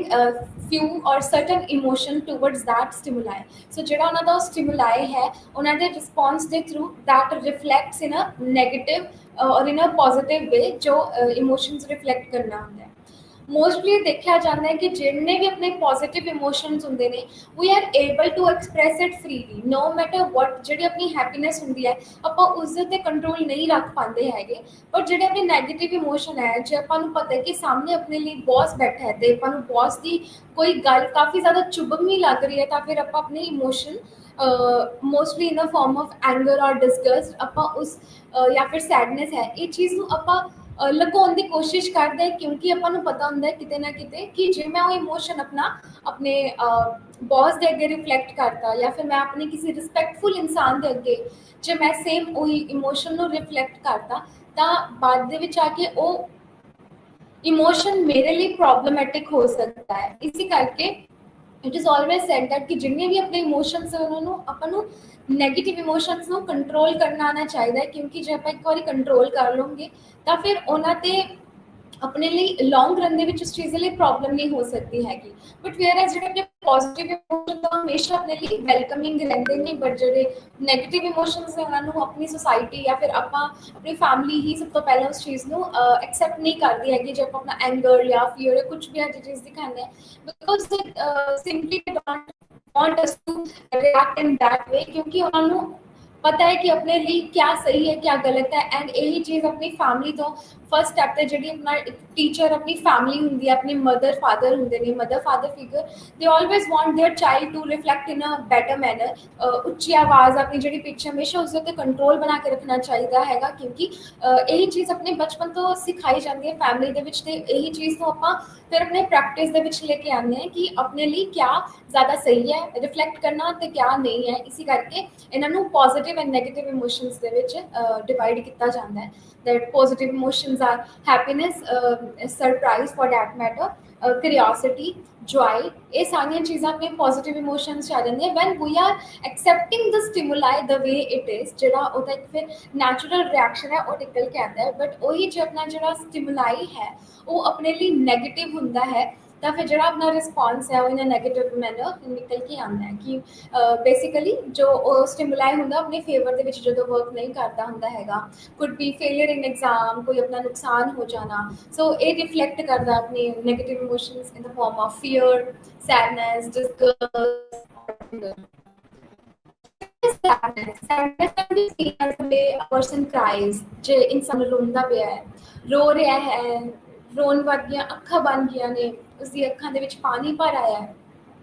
रोन वर्गी आवाज़ कढ़ रहा है, उसकी आवाज़ दे विच काफ़ी दर्द फील होंदा है, तो दिस इज़ दी सैडनेस। ये उसका सैड वाला इमोशन है जो रिफ्लेक्ट करता है towards that particular stimuli again. So stimuli का रिस्पॉन्स जो रहता है, रिस्पॉन्स अपना इमोशन से थ्रू जो निकल के आता है, that is our emotion. So sadness तो जो देखने को मिलता है, इंसान रोंदा, उसका खाना खाने का मन नहीं करता, उसका जो फेशियल एक्सप्रैशंस ने वो चेंज हो जाते हैं, उसकी जी पोस्टर है उसका जी बॉडी का वो काफ़ी ज़्यादा लाइक ढिला पै जाता है, मतलब जिदा जो स्ट्रेट भी खड़ा है तो फिर वो थोड़ा जा बेंड हो जाता है, तो उसका कुछ करने का मन नहीं करता है, बोलने का मन नहीं करता, बिकॉज जो उन्होंने जो ब्रेन है वो सिर्फ सैडनेस वाले लाइक इमोशंस रिफ्लैक्ट कर रहा होंगे है, तो उस टाइम वो अपने सिचुएशन के ही रहने की कोशिश करता है, वो सैडनेस जो नैचुरल स्टेट होंगी है, ताकि कई बारी ये भी कहा जाता है, मतलब family members they let them be sad, ताकि जो इमोशन हो एक्सपीरियंस कर रहे हैं ताकि उस चीज़ गो थ्रू हो सकन, ताकि जो रिफ्लेक्ट हो रही है हो रखी है उस चीज़ के नाल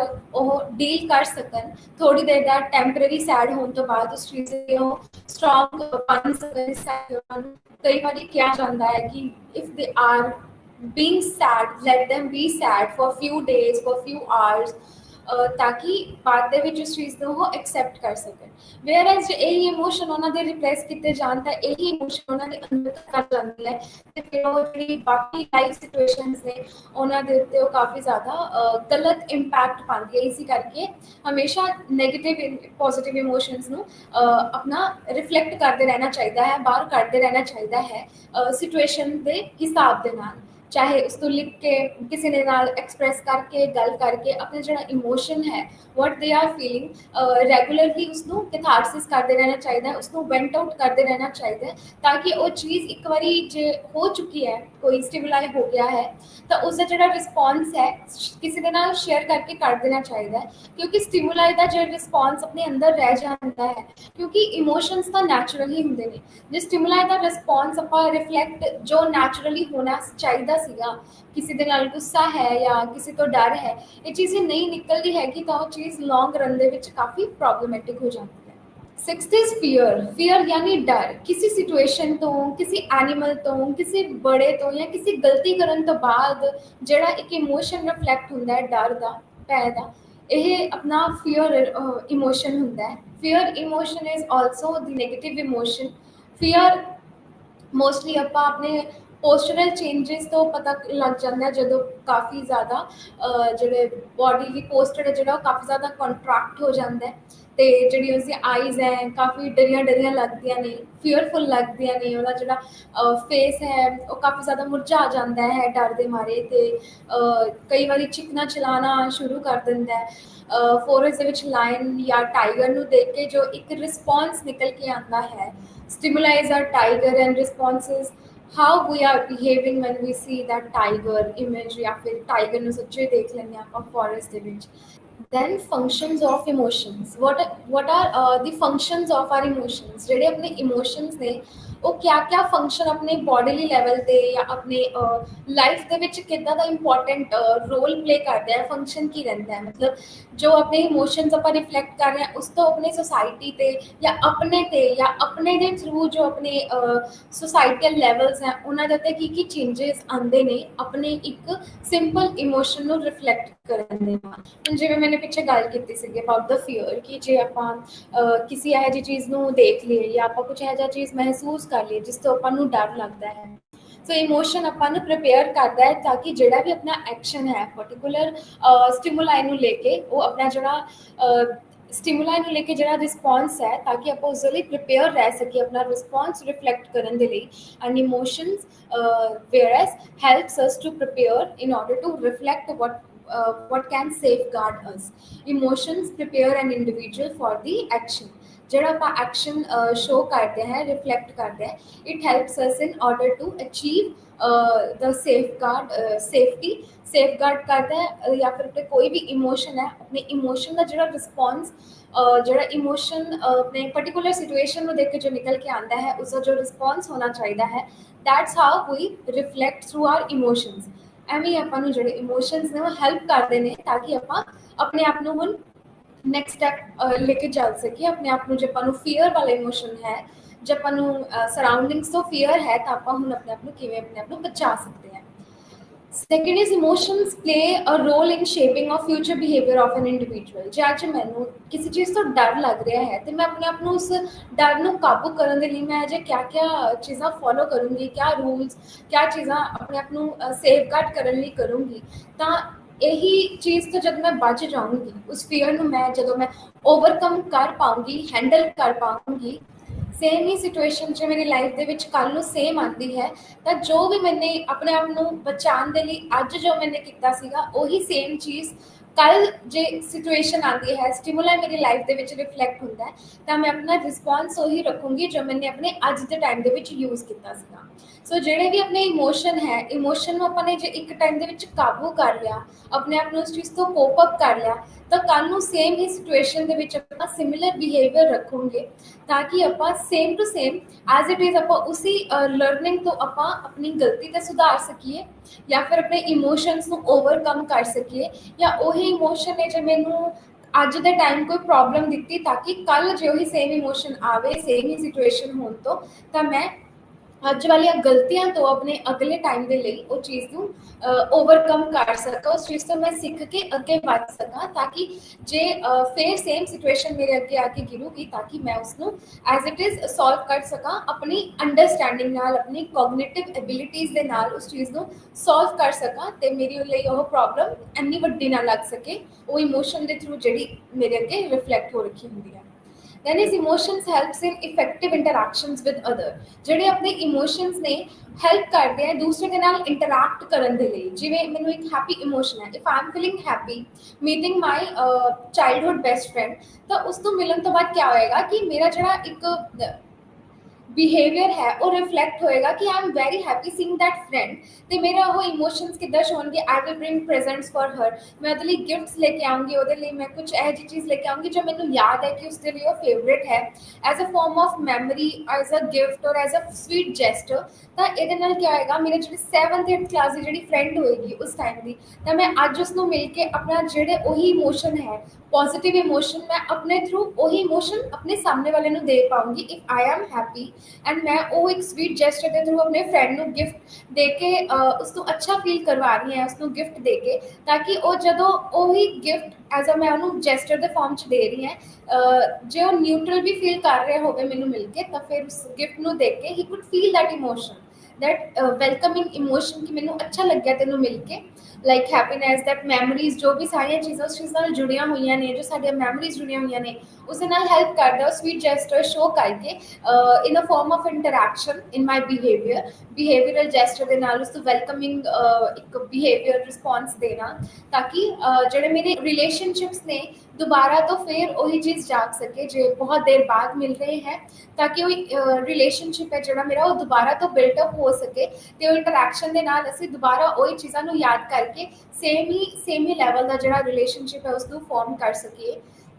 ਇੱਦਾਂ ਹੀ ਜੇ ਕੋਈ ਰਿਲੇਟਿਵ ਆਪਣੇ ਘਰ ਆਉਂਦਾ ਹੈ ਤਾਂ ਉਸਦੇ ਨਾਲ ਕਿਵੇਂ ਆਪਾਂ ਬਿਹੇਵ ਕਰਦੇ ਹਾਂ, how welcoming we are towards them, and ਆਪਾਂ ਉਹਨਾਂ ਨਾਲ ਕਿੱਦਾਂ ਦਾ ਬਿਹੇਵ ਕਰ ਰਹੇ ਹਾਂ in a positive manner, and how we are responding them, and ਆਪਾਂ ਕਿੰਨੇ ਜ਼ਿਆਦਾ ਉਹਨਾਂ ਦੇ ਨਾਲ ਪਲੀਜ਼ਿੰਗ ਜਾਂ ਫਿਰ ਕਿੰਨੇ ਜ਼ਿਆਦਾ ਉਹਨਾਂ ਦੇ ਨਾਲ ਪੋਜ਼ਿਟਿਵ ਜਾਂ ਨਿਊਟਰਲ ਬਿਹੇਵੀਅਰ ਰੱਖ ਰਹੇ ਹਾਂ, that also helps in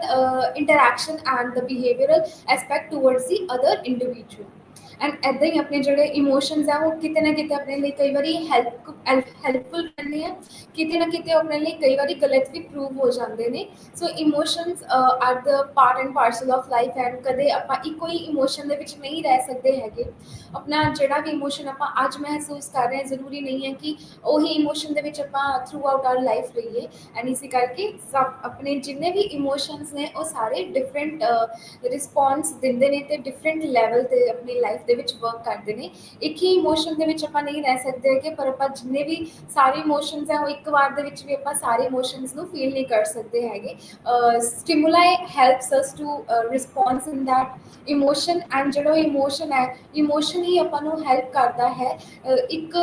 life ਦੇ ਇੱਕ ਐਸਪੈਕਟ ਤੋਂ ਦੂਸਰੇ ਐਸਪੈਕਟ ਤੱਕ ਜਾਣ ਦੇ ਲਈ। ਐਂਡ ਹਰ ਇੱਕ ਇਮੋਸ਼ਨ, ਹਰ ਇੱਕ ਸਿਚੁਏਸ਼ਨ ਇੱਕ ਡਿਫਰੈਂਟ ਇਮੋਸ਼ਨਸ ਦੀ ਡਿਮਾਂਡ ਕਰਦਾ ਹੈ। ਐਂਡ ਇਮੋਸ਼ਨ ਇੱਕ ਟਾਈਮ 'ਤੇ ਡਬਲ ਟ੍ਰਿਪਲ ਵੀ ਹੋ ਸਕਦੇ ਨੇ, ਬਟ ਆਲਮੋਸਟ ਕਈ ਵਾਰ ਮਿਕਸ ਵੀ ਹੋ ਸਕਦੇ ਨੇ। ਬਟ ਜਿਹੜੇ ਇਮੋਸ਼ਨਸ ਨੇ they are, as I said, they are the salt of our life. ਅਤੇ ਜੇ ਇਮੋਸ਼ਨਸ ਨਹੀਂ ਹੋਣਗੇ ਤਾਂ ਆਪਣੀ ਲਾਈਫ ਕਾਫੀ ਫਿੱਕੀ ਪੈ ਜਾਂਦੀ ਹੈ। ਅਤੇ ਆਪਣੀ ਇਮੋਸ਼ਨਸ ਹੀ ਨੇ ਜੋ ਆਪਣੀ ਇੱਕ ਲਾਈਫ ਦੀ ਜਿਹੜੀ ਇੱਕ ਰੇਸ ਹੈ, ਇੱਕ ਗੱਡੀ ਹੈ, ਉਹ ਚਲਾਉਂਦੀ ਰਹਿੰਦੀ ਹੈ। ਅਤੇ ਇਹੀ ਆਪਾਂ ਨੂੰ ਕਈ ਵਾਰੀ ਆਪਣੇ ਲਈ ਅੱਛੇ ਸਾਬਿਤ ਹੁੰਦਾ ਹੈ, ਕਈ ਵਾਰੀ ਗਲਤ ਸਾਬਿਤ ਹੁੰਦਾ ਹੈ। ਅਤੇ ਇਹ ਜਿਹੜੇ ਫੰਕਸ਼ਨਸ ਨੇ ਇਹ ਫੰਕਸ਼ਨਸ ਦੇ ਥਰੂ ਹੀ ਆਪਾਂ ਆਪਣੀ ਲਾਈਫ ਦੇ ਵਿੱਚ ਰਿਫਲੈਕਟ ਕਰ ਪਾਉਂਦੇ ਨੇ, ਆਪਣੇ ਆਪ ਨਾਲ ਇੰਟਰਸਪੈਕਟ ਕਰ ਪਾਉਂਦੇ ਨੇ, ਆਪਣੀ ਇੱਕ ਪਹਿਚਾਣ ਰੱਖ ਪਾਉਂਦੇ ਨੇ, ਆਪਣੀ ਪਰਸਨੈਲਿਟੀ ਸ਼ੋ ਕਰ ਪਾਉਂਦੇ ਨੇ। ਅਤੇ ਆਪਣੀ ਜਿਹੜੇ ਵੀ ਬਿਹੇਵੀਅਰਲ ਲੈਵਲ 'ਤੇ ਜੋ ਵੀ ਚੀਜ਼ਾਂ ਵਰਕ ਕਰਦੇ ਨੇ ਤਾਂ ਇਮੋਸ਼ਨ ਉਸਦਾ ਇੱਕ ਬੇਸਿਕ ਐਲੀਮੈਂਟ, ਇੱਕ ਨੀਂਹ ਪੱਥਰ ਵਾਂਗ ਆਪਣੇ ਇਮੋਸ਼ਨਸ ਆਪਾਂ ਨੂੰ ਮੋਟੀਵੇਟ ਕਰਨ ਲਈ ਹੋ ਕੇ ਆਪਣਾ ਨੂੰ ਐਜ਼ ਅ ਵਨ ਸਟੈਪ ਅੱਗੇ ਰੱਖਦੀ ਹੈ। So what are the components of emotions. Components ਯਾਨੀ ਜਿਹੜੇ ਇਮੋਸ਼ਨਸ ਨੂੰ ਚਲਾਉਣ ਦੇ ਲਈ, ਇੱਕ ਜਿਹੜੀ ਆਪਣੀ ਇਮੋਸ਼ਨਸ ਵਾਲੀ ਜਿਹੜੀ ਗੱਡੀ ਆਪਣੀ ਲਾਈਫ 'ਚ ਚਲਾਉਣ ਲਈ ਕਿਹੜੀਆਂ ਚੀਜ਼ਾਂ ਯੂਜ਼ਫੁਲ ਰਹਿੰਦੀਆਂ ਨੇ। ਵਟ ਆਰ ਦ ਕੰਪੋਨੈਂਟਸ,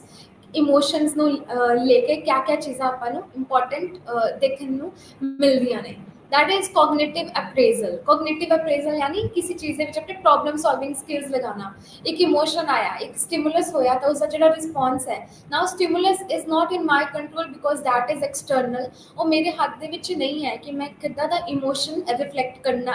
किद्दां दा सिचुएशन मेरे अगे आ रही है, बट मेरे हाथ दे विच क्या है कि मैं किद्दां दा इमोशन उस चीज़ के लिए मैं रिफ्लैक्ट कर रही हूँ। इमोशंस आर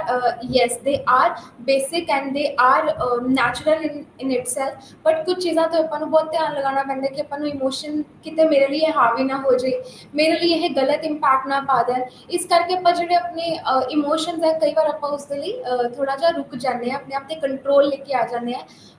थोड़े जे लैवल से कंट्रोल जो रहिंदा है, अपन अंडरस्टैंडिंग होंदी है, आप थोड़े जे कैलकुलेटिव हो जाते हैं अपने रिफ्लैक्ट करन अपने इमोशंस। किसी यह जी सिचुएशन जिथे अपने लिए जो इमोशन रिफ्लैक्ट करता तो अपने लिए हावी, अपने लिए प्रॉब्लमैटिक भी हो सकते हैं। So that's how cognitive appraisal work comes in, and it works in a progressive manner that अपने जो emotions ने अपने problem solving skills के through ਆਪਾਂ उस चीज़ ਨੂੰ work कर पाते हैं। Second is subjective experience. अपना सबजैक्टिव एक्सपीरियंस होंगे कि हुण emotion can not be same for every person on the same stimuli. जे कोई जे एक रूम दे विच 5 बच्चे बैठे ने ते हर एक लई जे कोई यह जिहा इमोशन या कोई यह जिहा एक स्टिमुल है उन्होंने जो रिफ्लैक्ट किया जाए तो जरूरी नहीं है कि हर कोई उस चीज़ तो डरे। हर एक दे लई सबजैक्टिव एक्सपीरियंस होंदा है। लाइक कुछ बच्चों को डॉग्स पसंद होंदे ने, कुछ बच्चों को डॉग को देख के डर लगता है, हो सकता उन्होंने कोई पास्ट एक्सपीरियंस रह चुका होंदा with the dog in a negative manner. So जरूरी नहीं है जो क्लास के 5 बच्चे बैठे तो 5 डॉग नाल इंटरैक्ट करवाया जाए तो 5 ही बच्चे उस दिन लेके as a happy response show करेंगे। हो सकता है जिन्हों का कुछ नैगेटिव इमोशन होंदा है तो फिर वो सिमिलर इमोशन रिफ्लैक्ट नहीं कर पाते हैं। इसी करके इमोशंस आर सबजैक्टिव इन नेचर। जरूरी नहीं है सारे सेम ही इमोशन रिफ्लैक्ट कर सकें। ਜਿਵੇਂ ਕਲਾਸ ਦੇ ਵਿੱਚ ਕੋਈ ਕਿਸੇ ਦਾ ਬੈਸਟ ਫਰੈਂਡ ਹੈ ਜੋ ਫਸਟ ਆਇਆ ਹੈ, ਸੋ ਉਸ ਦੇ ਲਈ ਖੁਸ਼ੀ ਵਾਲੀ ਗੱਲ ਹੋਏਗੀ ਕਿ ਮੇਰਾ ਬੈਸਟ ਫਰੈਂਡ ਕਲਾਸ ਦੇ ਵਿੱਚ ਫਸਟ ਆਇਆ ਹੈ। ਬਟ ਜਿਹੜਾ ਦੂਸਰਾ ਬੱਚਾ ਜਿਹੜਾ ਕੰਪੀਟੀਸ਼ਨ ਦੀ ਨਜ਼ਰਾਂ ਨਾਲ ਦੇਖ ਰਿਹਾ ਸੀ ਉਸਨੂੰ ਤੇ ਉਹ ਸੈਕਿੰਡ ਆ ਜਾਂਦਾ ਹੈ, ਤਾਂ ਫਿਰ ਉਸਨੂੰ ਕਿਤੇ ਨਾ ਕਿਤੇ ਨੈਗੇਟਿਵ ਫੀਲ ਹੁੰਦਾ ਹੈ ਕਿ ਜਿਹੜਾ ਮੇਰਾ ਕੰਪੀਟੀਸ਼ਨ ਸੀਗਾ he became first in the class and ਮੈਂ ਸੈਕਿੰਡ ਆਇਆ ਹੈ। ਸੋ ਉਸਦੇ ਲਈ ਸੇਮ ਹੀ ਸਟਿਮੂਲਾਈ ਸੀਗਾ, ਬਟ ਉਸਦੇ ਲਈ ਉਹ ਨੈਗੇਟਿਵ ਰਿਹਾ, ਸਬਜੈਕਟਿਵ ਰਿਹਾ। ਪਰ ਜਿਹੜਾ ਉਸਦਾ ਬੈਸਟ ਫਰੈਂਡ ਹੈ, ਜਿਹੜਾ ਫਸਟ ਆਇਆ ਸੀ ਕਲਾਸ ਦੇ ਵਿੱਚ, ਉਸਦੇ ਲਈ ਉਹੀ ਇਮੋਸ਼ਨ